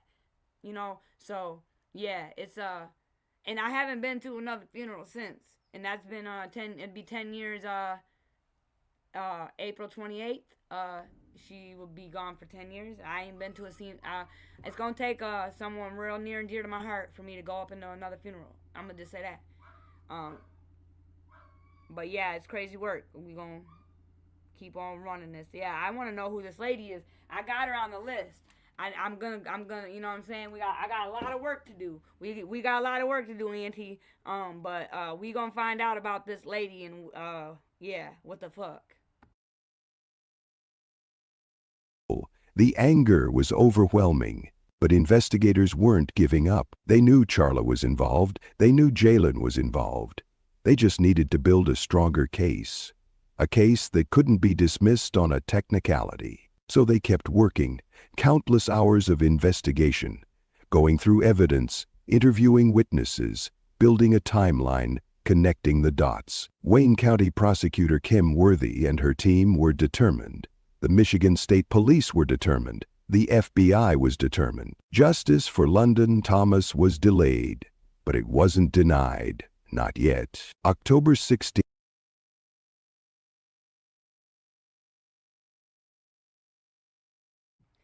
Miss Worthless, why are you so determined for Miss Thomas? You can't pick and choose. You keep choosy who you want to throw in jail, who you don't, who you want to find, who you want to prosecute. Nah, fuck that. Fuck her. We need her out of here, dude. Kim Worthy gotta go. She's got to go. I can't stand that bitch, and I had to come off mute just to say that. 2025. 6 months after London Thomas was killed, Wayne County Prosecutor Kim Worthy stood before the media and announced the charges everyone had been waiting for. Jalen Pendergrass, 23 years old, of Inkster, charged with second-degree murder and tampering with evidence. Charla Pendergrass, 49 years old, of Clawson, charged with second-degree murder and tampering with evidence. Both of them, mother and son.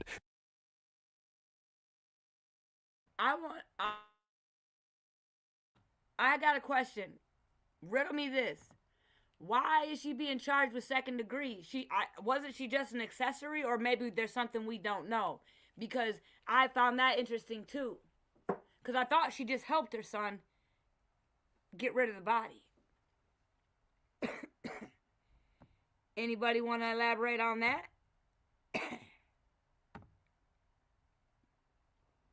Why is she being charged with second degree? Because again, I feel like it's first degree. It was premeditated for sure. Because I guess because they committed a crime together. But wouldn't that only make her an accessory? I don't know what the new law. I don't think I can look it up though. But yeah, because they were together when the murder was committed. They're both. It's like if you own a gun, nobody want to claim it. In a car, you both were charged with a gun. Well, it did. I mean, it's Michigan, it is. Right, but in the autopsy report, it said that London, the cause of death was asphyxiation. I know I said she was it wrong. in the house. She said she was in the house. No, so that means she was either strangled. You know, she was. They said that she was died of either somehow, you know, so it's like, I just don't, again, because we don't know the law, I gotta look into it, but it's like, unless, because we do know, it says she was unalived by asphyxiation, so that's suffocating, that's whatever they did, you know what I'm saying, but did they both hold the pillow, did they both put their hands around her, but like, how is she, you know what I'm saying, again, by what I know of the law, you know, just my little bit of the law, is that would make her just an accessory. Unless, you know what I'm saying? Oh, hold on, let's see. Oh, she said that. She was adamant because she didn't do none of the work to solve the case. But, so that makes her the unaliver too, though? But I feel like I'm happy with it. I feel like they should charge her with second degree, keep it.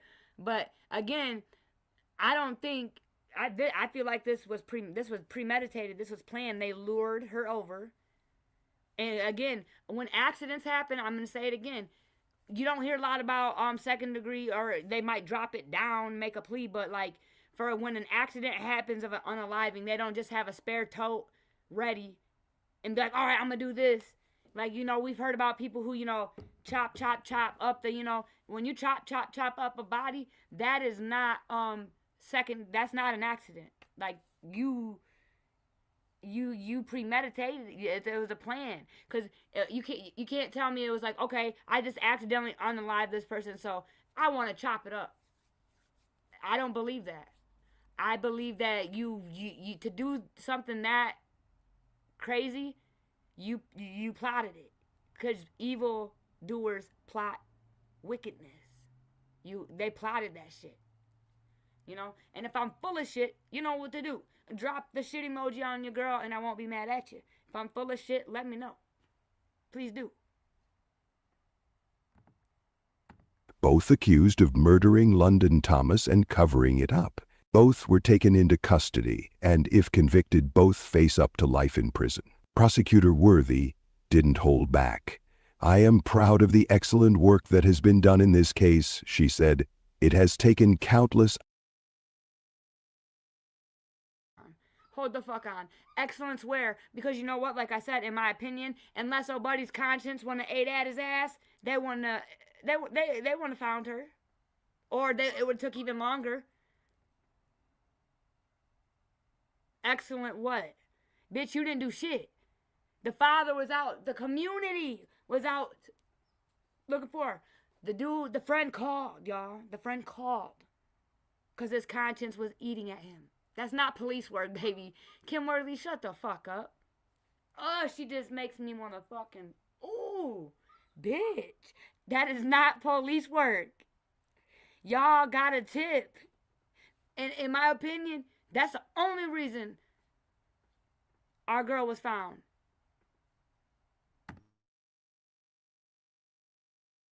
Hours of investigation and diligent work by the Michigan State Police, the Detroit Police Department, and the FBI.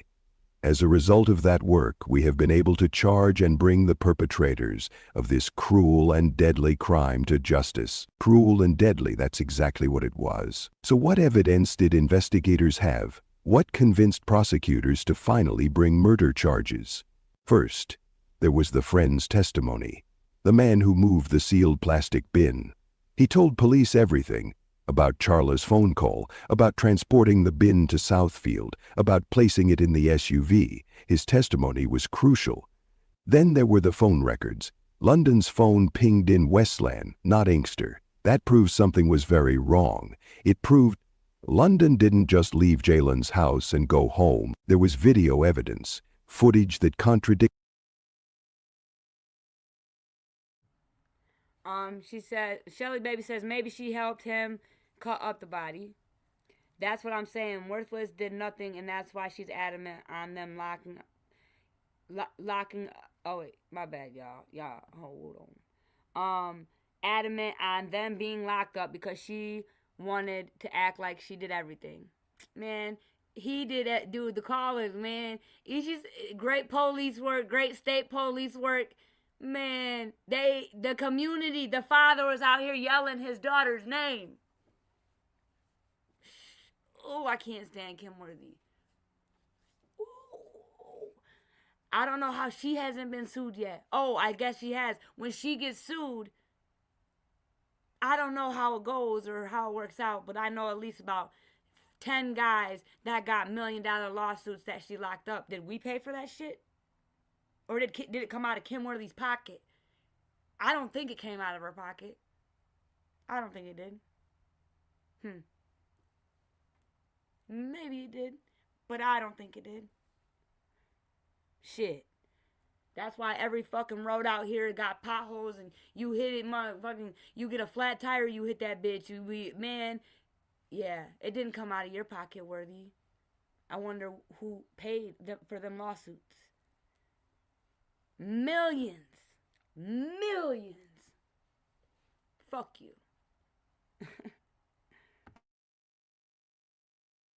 Did Charla's story about seeing London leave the house alive. There was DNA evidence collected during the FBI raid, evidence that tied the suspects to the crime. And there was electronic evidence, text messages, call logs, digital footprints that painted a picture of what really happened. All of it together built a case strong enough to charge both Jalen and Charla with murder. The next day, October 17, 2025, both defendants were arraigned at the 22nd District Court in Inkster. They appeared before a judge. The charges were read. Bond was set, and through their attorneys, both Jalen and Charla maintained their innocence. Jalen's attorney, Adam Clements, told reporters, "I hope people will let the evidence play itself out and respect the process." Charla's attorney, Terry L. Johnson, questioned the evidence and the timing of the charges, but for London's family, none of that mattered. After 6 months of waiting, after the frustration of seeing charges dismissed on a technicality, they finally had what they'd been praying for: accountability. Grandmother Justina Martin spoke for the entire family when she said, And I'm going to say this one more time. They had to throw it out over a technicality. It don't matter when it comes to the court of law, like law-abiding citizen. It's not about right or wrong. It's about what you can prove in the court of law. And that's fucked up. That's why old buddy in that movie went nuts. I love that fucking movie. That is a wonderful movie. When he told him. Shit, it is. Go ahead, Auntie. Sorry, I think they dropped it to bring it back with more charges. No, they said technicality. But Yeah, I get what you're saying. To bring back heavier charges. But why not pick it right back up? Why do we have to wait till October? It was only 60 days, but in my opinion, they was getting the FBI that was involved. They get all they ducks in before they come for you. Right. I get what you're saying. So ABC boys, the letter boys come. They coming with receipts. Hey, can I ask you a question? Was the FBI involved with your case? No. Okay. Because I'm just trying to, like I said, I'm just trying to decipher when do they get to come and when they don't? Because again, we need them. We need them in a couple cases.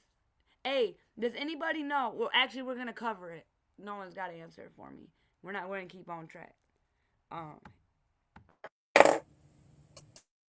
want justice for my granddaughter. I want them to get the maximum penalty they can get. The legal process is just beginning. There will be court hearings, there will be a trial. The defense will present their case, the prosecution will present theirs. But for now, so y'all know they were supposed to have a court hearing on December 5th. It was postponed. You think they're going to take a plea? Of course. Me too. We already know how it goes in Detroit with the pleas. Kim gonna give her a nice plea. And Mr. Jalen. Mm-hmm. Oh yeah. I love my kids, but I ain't about to go to prison for them. I'm sorry. Me neither. Man, okay, listen. I'm glad you said that because I told my shorties, I'm gonna stand 10 toes behind you, but it's not like people have this mentality. Family. I gotta stand behind them no matter what. No, the fuck I don't. I'm gonna stand behind you. But if you, when I'm supposed to, in a sense. Yes. Like I see they're like loyalty. Okay, if my family member, if my sister or my brother did something like this, or anything a monster has done, or like my sister has a shorty, if my sister did anything to her shorty, mm-hmm. I'm not prosecuting. I'm going to court. I'm prosecuting. I'm not standing behind. That's not my family. Like, you're wrong. You're fucking wrong. Just because we got the same blood doesn't mean that. Like, I still, again, I don't fuck with that. So, but people really think that because they're family loyalty, we gotta stand behind you no matter what. That's a big problem. And that's why a lot of shit's swept under the rug, you know? Everybody knows, because we're family. We gotta stick together. No, that's not family, y'all. That's not family. In my opinion, that's not. Because, you know, Family don't get you in bull crap. And again, my shorty, my shorty, my shorty would have. It's gonna take a lot. You know what I'm saying? But I'm never gonna enable them. You know what I'm saying? Like, I would never. My shorty couldn't be out here doing crazy. I can't enable my shorty. And if you need to take a shower, you need to eat. You know what I'm saying? If you're doing great, yes, let's go. You're always welcome. But if you know what I'm saying, I'm always there for you. I love you. You know what I'm saying? That's just how I am. But some people are just like, no, my kids are my kids. They're never wrong. They're never, and that's the problem. That's why we got kids beating up fucking mothers with fucking sicknesses and their son. That's why we see these shorties doing what they're doing, y'all, in my opinion. It is.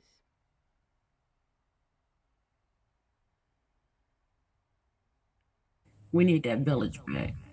That village back. And one thing, this is another thing and this is my opinion, and anyone can, and we're all allowed to have it. They say, oh, kids can't lie. Kids can't lie. But when they're around manipulators and all this stuff like that, like, they're a product of their environment. Like, I'm sorry to say, but kids can lie. It's the truth. But I know a couple people that are adamant their kid don't lie, and I'm like, okay, that's cool. But I'm definitely staying away from that shorty and you, for sure. Because that kid don't lie. That kid don't lie. Never. Her kid don't lie. Yeah, right. All kids lie. Thank you, Auntie. When they get a cookie, I didn't have one that got chocolate all day, mom. I didn't get it. Man, I'm just saying, and it'd be like little things like that. You know what I'm saying? Like, but their kid don't lie. Their kid don't lie. Their kid don't lie. And I'm sorry, y'all. Kids do lie. Kids can tell a lie, especially when they're asked to tell one by their loved one. Oh yeah, they can do it. It can be done. So, yeah. Back on track. London's family can take a breath. They can know that the people accused of taking their daughter, their granddaughter, their baby girl away from them are being held accountable. Justice for London Thomas is finally within reach. The pain of losing London Thomas will never go away. Her family knows that. They live with it every single day. Stepfather Darnell Johnson got a tattoo in London's honor, a permanent reminder of the girl they lost. A way to keep her close. He spoke about the people accused of killing her, and his words were powerful. Harming a child, taking their life, that's beyond being a parent. That's just straight evil. Straight evil. That's what it takes to do what was done to London. Grandmother Justina Martin thinks about London constantly. She remembers the phone calls, the way London would call just to say, I love you. No reason, no favor to ask. Just love. Father Cedric Salisbury feels the emptiness every day. The empty seat at the dinner table. The silence where London's voice used to be. The phone that doesn't ring anymore. London will never graduate from high school. She'll never walk across that stage and get her diploma. She'll never go to prom in the dress she picked out. She'll never go to college. She'll never fall in love with someone who truly loves her back. She'll never have children of her own. She'll never grow old. All of that was taken from her at just 17 years old. The community has rallied around the family. Vigils were held, memorials were created. People who never met London showed up to honor her memory. Friends remember her fondly. Everyone that knows her love her, one friend said. She was so smart, so hardworking. That butterfly tattoo on London's neck, the one she was so proud of, it was supposed to symbolize transformation, beauty, freedom, the ability to change and grow and become something amazing. Now it symbolizes a life cut tragically short, a girl who never got the chance to spread her wings and fly. But London's memory lives on. In her family's hearts, in the community that fought to find her, in the investigators who never gave up, and in everyone who hears her story and vows to do better. Even with charges filed, there are still so many questions about what really happened to London Thomas. What happened on the morning of April 5, 2025? What happened inside that house on Charla Street? Prosecutors say the relationship between London and Jalen had already ended by the time she arrived. So why was she there? Was she trying to get closure? Was she picking up her things? Did Jalen ask her to come over one last time? And if the relationship was over, did that make Jalen angry? Did he feel like he was losing control? Did London's decision to end things trigger? That right there helps confirm my intuition about this being plotted, because they were broken up. So why they're kind of questioning why was she even over there? This was premeditated, y'all. This isn't second degree. Nope. In my opinion.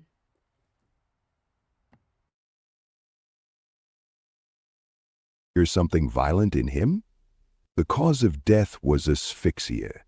That's a violent, intimate way to kill someone. It's not quick, it's not accidental, it requires sustained effort. It means someone physically stopped London from breathing until she died. Did Jalen kill London in a rage when she tried to leave? Did he snap when she stood her ground? And then there's Charla Pendergrass, Jalen's mother, a 49-year-old woman who allegedly helped cover up a murder. Why would a mother do that? Why would she help her son hide a body? Why would she lie to investigators? Did she know what was in the sealed plate?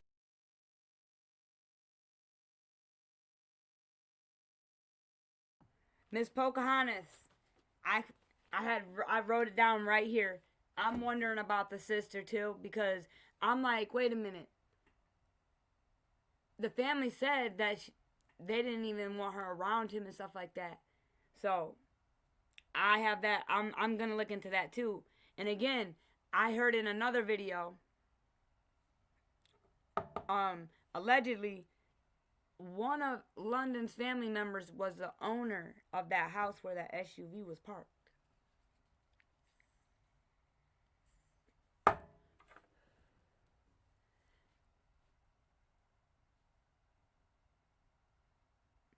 Crazy work. It always is. The plot always thickens, y'all. This was planned, in my opinion.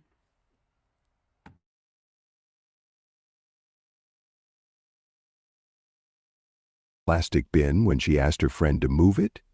Or did Jalen tell her it was something else? Either way, she made a choice. She chose to protect her son instead of doing the right thing. She chose loyalty over justice. That's not being a parent, that's being an accomplice. And what about the friend who moved the... Hold the fuck on. Y'all, what did we just talk about? That's not loyalty. No. No. She didn't choose loyalty.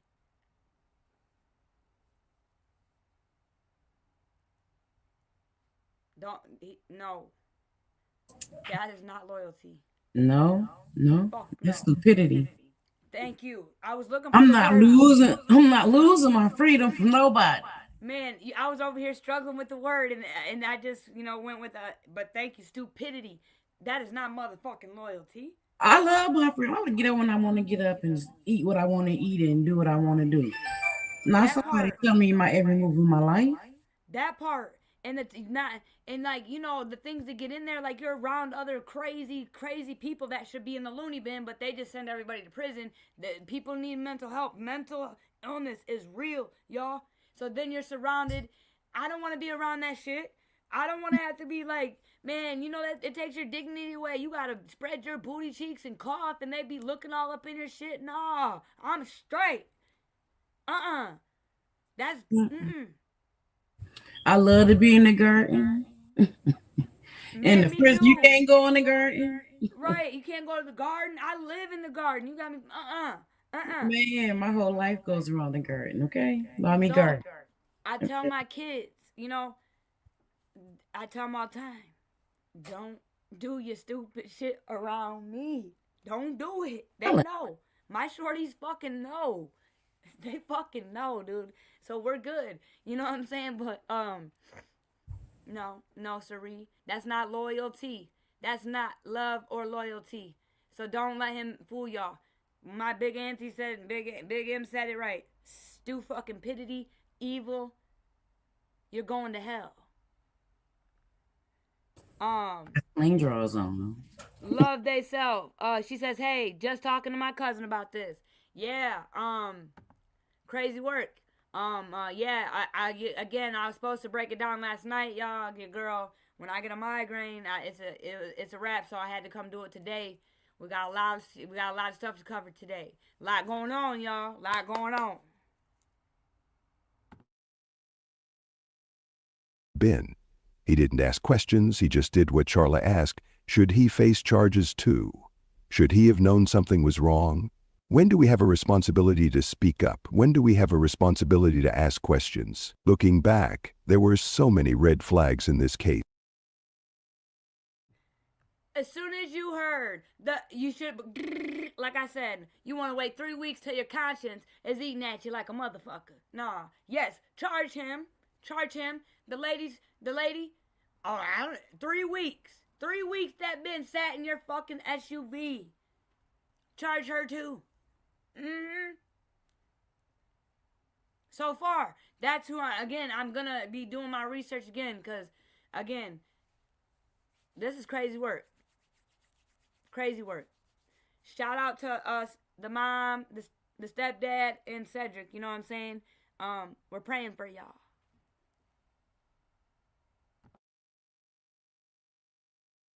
The 6-year age gap between London and Jalen. She was 17, he was 23. That's a huge difference in life experience and power. Drop your thoughts in the comments below. I read every single one, and I genuinely want to know what you think about it. It helps make sure London, that's not love. Thing is wrong. Story is heard. If you're in a relationship, you need to know the warning signs. Red flags that tell you something is wrong. Controlling behavior. Does your partner tell you what to wear, who you can talk to, where you can go? That's not love, that's control. Isolation. Does your partner try to separate you from your friends and family? Do they get upset when you spend time with other people? That's a red flag. Jealousy. A little jealousy is normal, but extreme jealousy, accusations, checking your phone constantly? That's dangerous. Verbal abuse. Name-calling, put-downs, making you feel worthless. That's abuse, and it often leads to physical violence. And any physical violence at all, pushing, shoving, grabbing, hitting, is never okay. Not once, not ever. Pay attention to age gaps. If you're a teenager and someone in their 20s wants to date you, ask yourself why. Why aren't they dating people their own age? Often it's because they want someone they can control, someone with less experience, someone who won't recognize the red flags. Trust your instincts. If something feels wrong, it probably is. Don't ignore that feeling in your gut. And most importantly, tell someone. Don't try to handle a dangerous situation alone. Talk to a parent, a teacher, a counselor, a friend's parent, anyone you trust. You are not weak for asking for help. You are smart. You always have the right to leave a relationship. You always deserve to be safe. And if someone threatens you for trying to leave, that's when you know you absolutely need to get out and get help. London Thomas was just 17 years old. She was a daughter, a granddaughter, a friend, a young woman with dreams and hopes and a future that should have been bright. That future was stolen from her on April 5th, 2025, allegedly by someone she trusted, with the alleged help of that person's mother. The betrayal is almost impossible to comprehend. How do you trust someone, go to their home, and have them take? You know, I'm glad he said that. Betrayal. That word betrayal. It is so hard to understand. And I think that's what fucks most of us up, trying to understand it. Just let it be. Betrayal is betrayal. And we just get so focused on, like, why was I betrayed? Like, what the fuck? And we try to figure it out.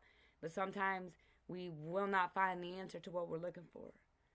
In my opinion, in my experience, yes, betrayal is so fucked up, and it always, in 95% of the time, no, actually, not fuck that, all the time, it's coming someone close to you. Because you got to build a relationship for them to be able to betray you. You can't betray a stranger. Mm-hmm. But what always stuck out to me was the age difference. Yeah, because I think that. Okay, with the age difference. Right. I mean the family, again, I'm gonna find the video for y'all. But again, it was said the owner to the where the SUV was parked was someone in her family owned that house. And again, I'm with you there, but I feel like the mother had more control again, and I don't know, like Cedric was out here boots on the ground. He was in a video with when shout out, y'all know the video, they came up here and did it with for Janiyah McMichaels, London Thomas, and our girl Naziah Harris. Her mother and her stepdad weren't there, but Cedric was. I have to go look at we're gonna play the court hearing in 1 second, and then we're gonna be done with London, and then I just gotta talk about something. But I gotta remember, I don't know. But again, they were breaking up they were already broken up at that time. So when did the relationship begin, y'all? Remember the 6 years? What if she could have been 50? She could have met him when she was 15. If we do the math, 16, 17, 18, 19, 20, 21. So a 21-year-old with a 15. Yeah. I got a 15-year-old. That's about to be 16 in April. Not okay. Not the fuck okay. Not the fuck okay. Nope. Nope.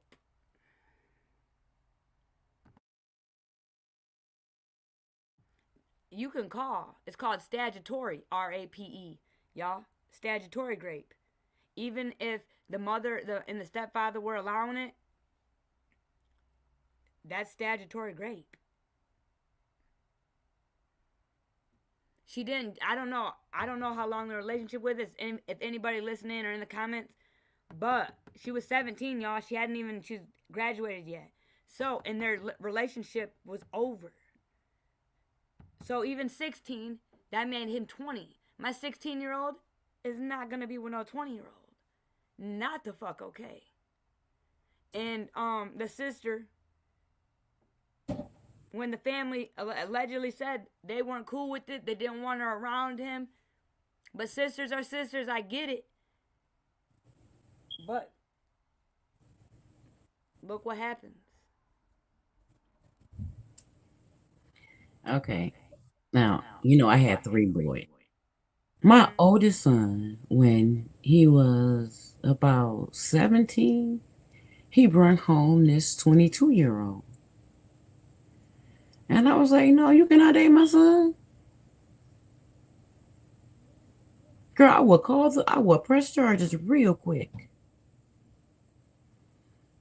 And now I have raising my granddaughters, I would be in jail. You read on a story about me. Man, I would, hey, I ain't mad at you. Again, like when it comes, and it's crazy, when it comes to the boys and the girls, it's a little bit different. You know what I'm saying? It is. But like, I pray nobody touches my girls. Ooh. And I pray no girl tries to put anything on my baby boys. You know what I'm saying? Again, it's a crazy world out here. Because I know my kids, they're a product of their environment, and I know we ain't perfect, but we ain't on that shit. We ain't on that shit. We are not cool when it comes down to that shit.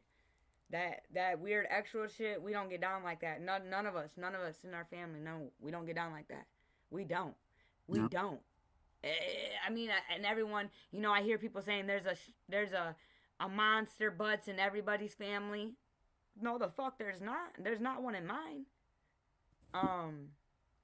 I mean, it's probably some in my, like, I'm I not mean, gonna. not a It's not. monster butts. I'm saying we all got a family member that's been SA'd by a Yeah. family member. Okay, that's not what I'm talking about. That's not a Jarvis Butts. So when people are out here, especially family members of these victims, talking about there's a Jarvis Butts in every family, there's a Shannon in every family. No, the fuck, there's not. There, oh heck, I don't think it's Shannon in this world, but Shannon, she's an original. Thank you. She could trademark that. She's original. She got that crown. Again, these motherfuckers sitting on platforms talking about there's a Shannon in every family. No, the No, fuck. they ain't not. No, the fuck there ain't. No, the fuck there ain't. You crazy as hell. And that's not even playing devil. Booger Bear. And that's not even playing devil's advocate or being unbiased or looking at both sides. Like, no, that's not. That's the fucking truth. There's not a fucking Shannon in every family. That everybody's been SA. I get a lot of family. There's an SA story in a lot of families. There is in every race. But there is. But there's no monster butts in every family, and there might be a few more monster butts, yeah, but not in every family. And there's not a Shannon in every family. But think about it. If there's no other monster butts in nobody else's family, he's an habitual. The family knew. So he was allowed. So it's like, whose family is going to allow a pedophile to be around their kids and go to his shop and him be alone with them, or him coming to kids' parties? And you know that he's a pedophile. You know that he's done this to his own kids in the past. So what family I don't know the family member, but the Harris is some stupid shit like that. Right. It says it may not be a but there is a different breed of family. Oh, absolutely. Absolutely. Yeah. Absolutely. Absolutely it is, but it's not no Jarvis Butts. He's an habitual. He didn't reckon countless kids. Yeah, I think him and Shannon have the crown on that. Okay, she says SAs. Yeah. Most definitely. Most fucking definitely. There's I mean, it's not me, but I got it in my family. There's an SA story, and of course, it's somebody close. You know what I'm saying? Yeah. I do believe there is SA, but for family members to sit up there and say that there is a Jarvis Butts and a Shannon in every family tells me a lot. After everything, but we're gonna stay focused, y'all. Yeah. Your life.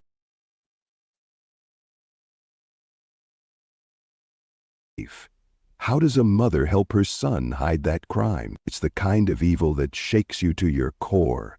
But London's story doesn't end with her death. Her family fought for her, they searched for her, they refused to let her disappear without answers.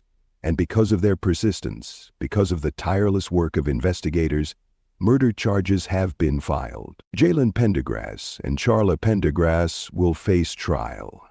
They maintain their innocence. That's their right. But the evidence will speak. A jury will hear the facts, and justice will be served. For now, London's family waits. They grieve, they remember,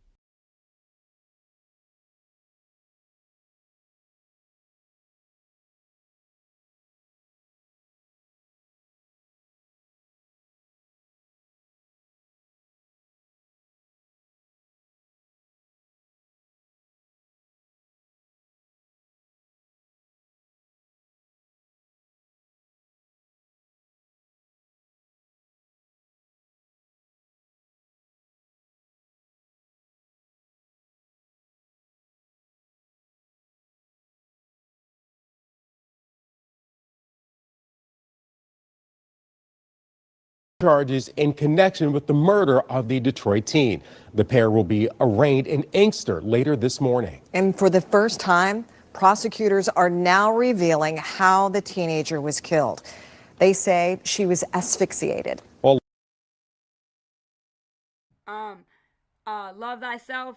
Yeah, and when he kind of like like when he's sitting in that orange suit, he's like smirking and like I don't know. I was watching him and he just looked evil, like a different breed.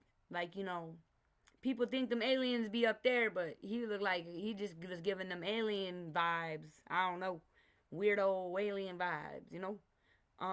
But yeah, watch his demeanor in this video. And the way he smirks and shit, like, what the fuck? Ain't shit funny.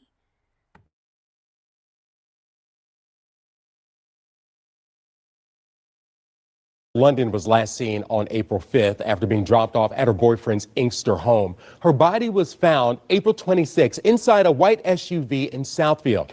Now, by early May, 2 suspects were questioned and released. One woman, though, was charged with lying to investigators. 7 News Detroit reporter Brittany Chulis is joining us live from Inkster this morning. And Brittany, these are major developments regarding the news. My name is Adam Clements. My P number is 77233. I'm here on behalf of Mr. Pendergrass. So state your name for the record, please. Yes, it's Pendergrass. Good morning, everyone.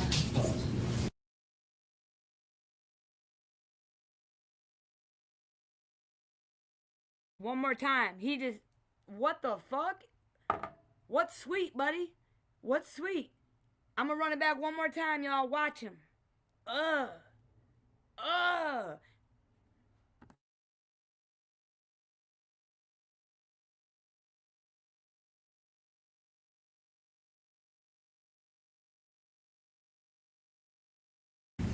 May it please the court, Judge. My name is Adam Clements. My P number is 77233. I'm here on behalf of Mr. Pendergrass. So state your name for the record, please. Yes, it's Pendergrass. Good morning, everyone. Okay, so date and time scheduled for arraignment. Do you wish to have the charges read? Mr. Johnson. Your Honor, for purposes of arraignment, we'll waive formal reading on behalf of Ms. Pendergrass, and we'd like to enter a plea of, ask court enter a plea of not guilty. Very well. As to Ms. Pendergrass, court will enter a plea of not guilty. As to Mr. Jalen Pendergrass. Your Honor, we waive formal reading of the information as to allow the defendant to stand and have a plea of not guilty entered on his behalf. All right. Court will enter a plea of not guilty on behalf of Mr. Pendergrass. As to bond for Ms. Charla Pendergrass. Your Honor, while I understand that these charges are very serious, I'd like the court to take Yeah, no bond, because for one, in my opinion, you already were charged. There was a clinical error. That's why they dropped the charges. And the reasoning is because you are a caregiver. You ain't caring for nobody, bitch. Hell no. To even think. Diabolical. Love thyself. Why he customized me? I'm saying, he was doing the heebie-jeebies. He was like trying to pop his collar and shit, like.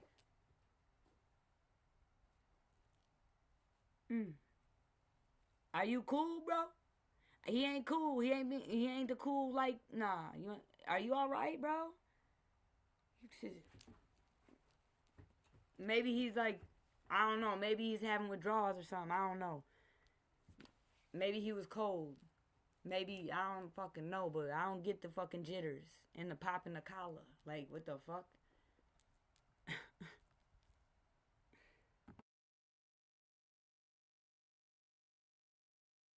into consideration the mere fact that this matter, I'm sorry, the fact that the prosecutor can say that my client, the problem is she didn't cooperate with the police. I'd like me to address Mr. Jalen Pendergrass. In just 1 second, I had just a couple of questions. Where does she work? She's a caregiver, Your Honor.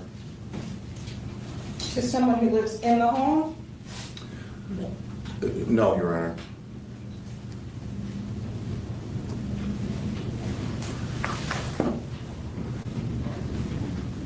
And the address we have for her on Roth, is that the best address? What street, Your Honor? Roth. No. Okay, so Mr. Johnson, if you can make sure we have an updated address too for her. I will take care of If that. that's not the correct address. Then, the address that is correct, how long has she been there? Approximately a year, Your Honor. Is this the address out county, outside of Inkster? Whatever her current home address is, how long has she been associated with her current home address? Oh, over a year. Okay. All right, court, in consideration of the charges, in consideration of public safety, and I am concerned about the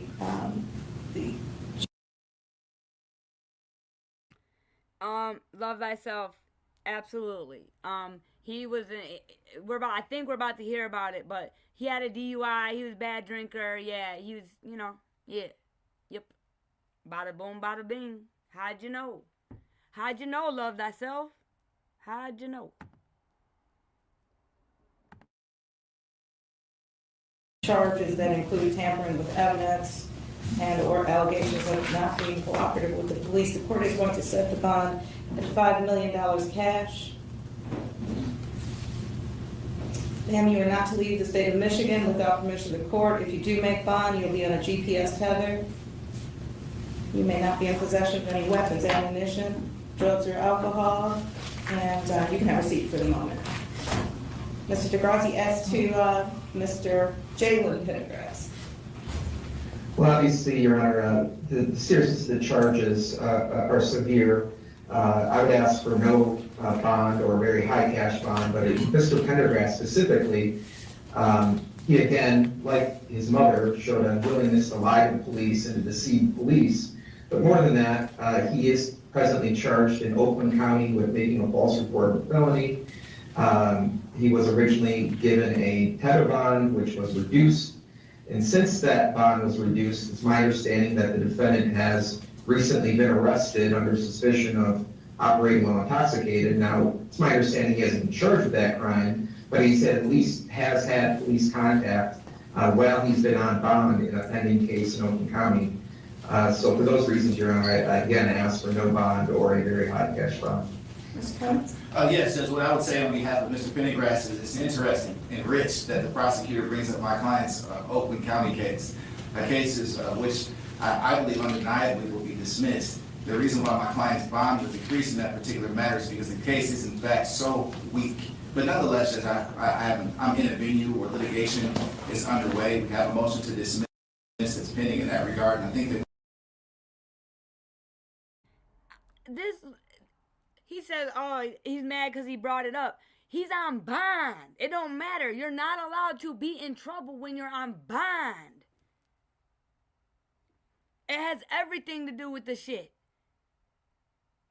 And I'm trying to see, when he sits down, y'all, I'm trying to see if I see London's mom and the stepfather. Y'all keep your eyes peeled. Because I see the grandma and I seen Cedric.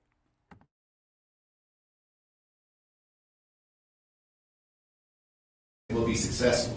But I think what's pointed in this particular case is that in that particular matter, my client was placed on a house arrest tether.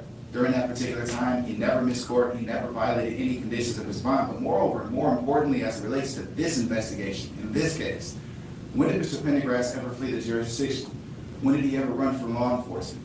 When did he ever refuse to come in and meet with them? And it's news to me that he ever provided any false statements. I'm sure Mr. Degrassi will give you some discovery to that effect. But I've never seen any of that information to suggest that he's provided any false information to law enforcement. So rather than attack a criminal history, the prosecution is asking the court to look at allegations that didn't even lead to a charge as it relates to an OWI. And that's purposeful. And the reason for that is because my client has no significant criminal history that the prosecution can point to. He's been compliant throughout this entire ordeal. So to somehow suggest that he would be a flight risk when he's never fled or done anything.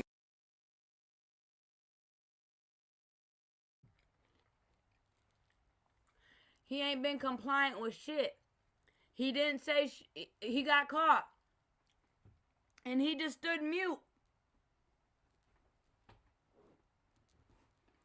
Compliant where?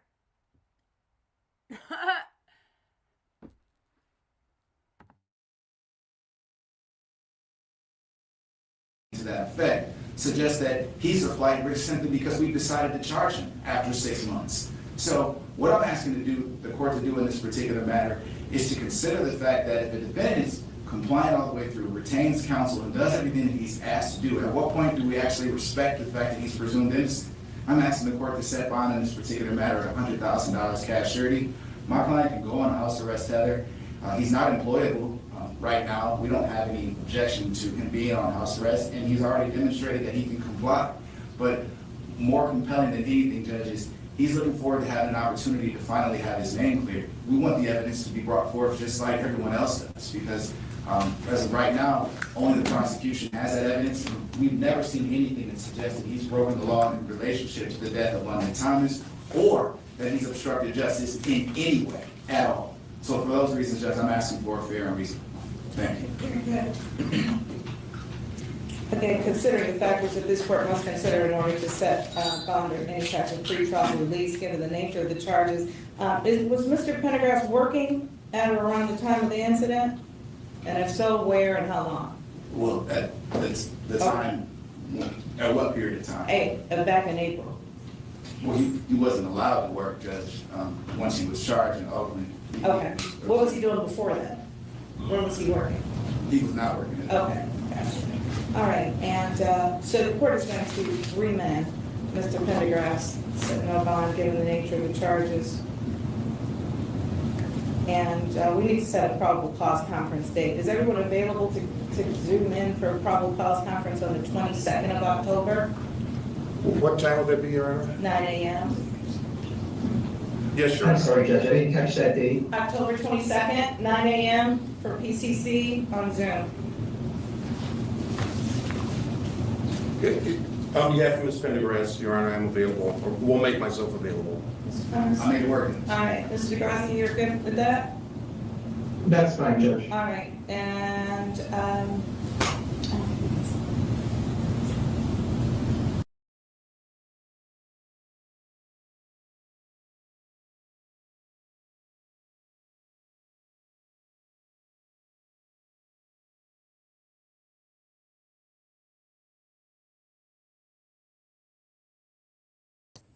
You on mute. That's what I'm talking about. Thank you. I would have been over here talking about my fucking self for 13 minutes and 10 seconds. Shit. But what I was saying is, justice for London Thomas, y'all. May she rest in peace. Man, I got chips stuck in my tooth, man. Sorry, y'all. May she rest in peace. You know, justice for this girl, man. I really do wish Michigan had the chair. All the wrong states have the chair. We got a lot of monsters that need the chair, for real. They need the chair, both of them. So we did monster number 9. Tonight we're doing monster number 8. And we are going to break down Kelly Bryant. She gets the title for monster number 8. It's not about the levels. The numbers don't mean anything. To me, they're all equally. She deserves a chair too. They're all equal. But 8 tonight will be Kelly Bryant. It'll be Kelly Bryant tonight. We're going to break that down. You know what I'm saying? That will be tonight, y'all. And I'm going to be coming back later on in a little bit because, again, you know, your girl was in the courtroom today for Mr. Makari Finley, advocating for him. His family was there, y'all. It was packed. I'm going to tell you this. I counted the chairs. 7 chairs, 3 rows, 21. There's 2 sides. That side, every chair was filled. It was Makari Finley's family. Yes, it was. As I was walking in, I walked in. I was right behind them. I did get a chance to tell his father, because I wanted them to know, you know, I didn't want them to think I was there for Nikki Pop. I'm just gonna keep it real because, you know, I am in the LGBT community. I'm not no tranny or nothing like that, but I am in the community, so I just wanted them to know, you know. So I just, you know, said I told him my deepest condolences and sorry for his loss, and he gave me a hug, you know what I'm saying, and it felt good, you know what I'm saying, like that hug changed my life, y'all. When this time AKA or Nikki Pop, she wasn't on screen, and you know, in Macomb County at the 37th district, they come through the doors, the same doors we come in, and have to walk right past and then into the thing. Dominic Robinson had to walk right past his father, who was sitting in the first right there. His father had to be held down. His father was held down. Then you can hear they were crying, they were weeping. It was wild, y'all. It was definitely justice for Makari Finley. And that's family. That's family right there, y'all. That he had a family standing behind him. Oh, hold on 1 second. Is this my is this Key? Oh, from the tickety of the talkity talk. My best friend from the Shy. But yeah, so I'm gonna be coming back, and then later on we're gonna be doing number 8. I just got a little behind y'all because your girl got a little bit under the weather last night. I got me a migraine. So yeah, it was definitely, and then again, when I was on scene, I saw their son, you know what I'm saying? Like it just did something to me, you know, and their family cared. That family cared. They were crying. They had to hold that father down. Look, when he came in, you can see him. He goes like this, like to see him. Look, and you know, like the family has a advocate there to, you know, help them. She was in there and stuff like that, and you know, let them know, hey, he's about to come in. You know what I'm saying? Like out and he like look. As soon as they were coming, there was about 5 of them, and Dominic was the last in line. And he looked as soon as the door opened. And then they were holding him down. They were holding him down. I felt like they should have let him get him. But he seems like a very, very a man. Like, you know what I'm trying to say? Like he takes care of his family. He leads like men should lead. He gives me them vibes. He does. They own restaurants, you know what I'm saying? Like he just gives me them vibes, and and as I saw him being held down, I couldn't imagine, because that would be me, and especially if my, you know, son's unaliver had to walk right by me. You would have to hold me the fuck down. Yeah. You gonna have to hold me the fuck down. I was escorted out the courthouse. Oh yeah, and shout out to him, man. My heart goes out to him. Thank you for the hug, bro. Like, you changed my life, just by giving me that hug, bro. I told him, you know, I'm just here to bring awareness to my community.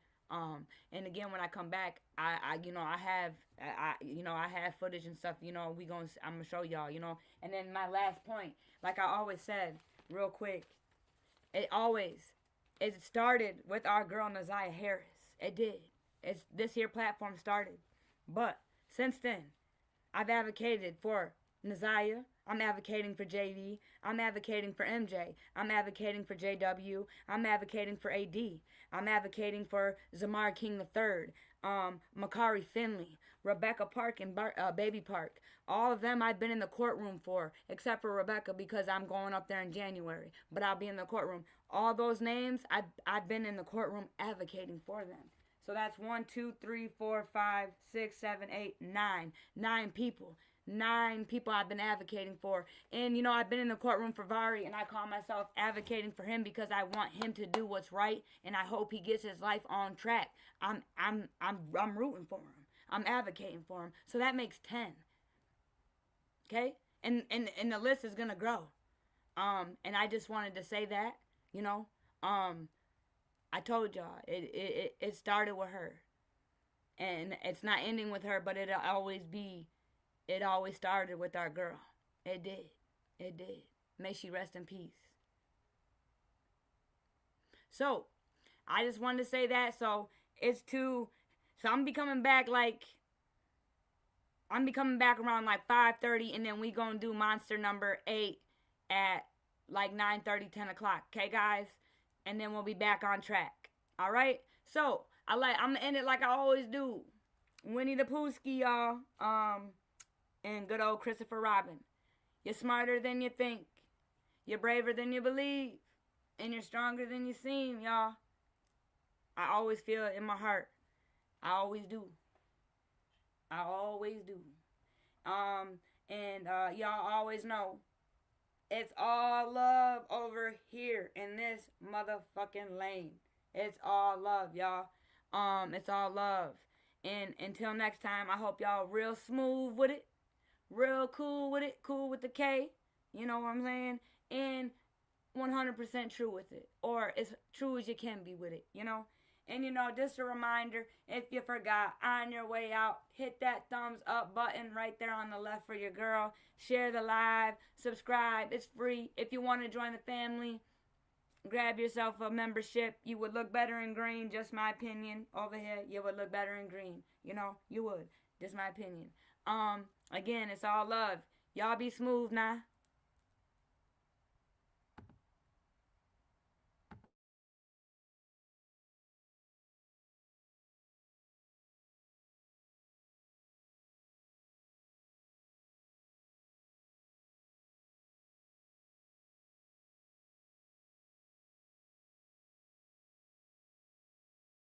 Bitches you cool, like is you cool, bitch?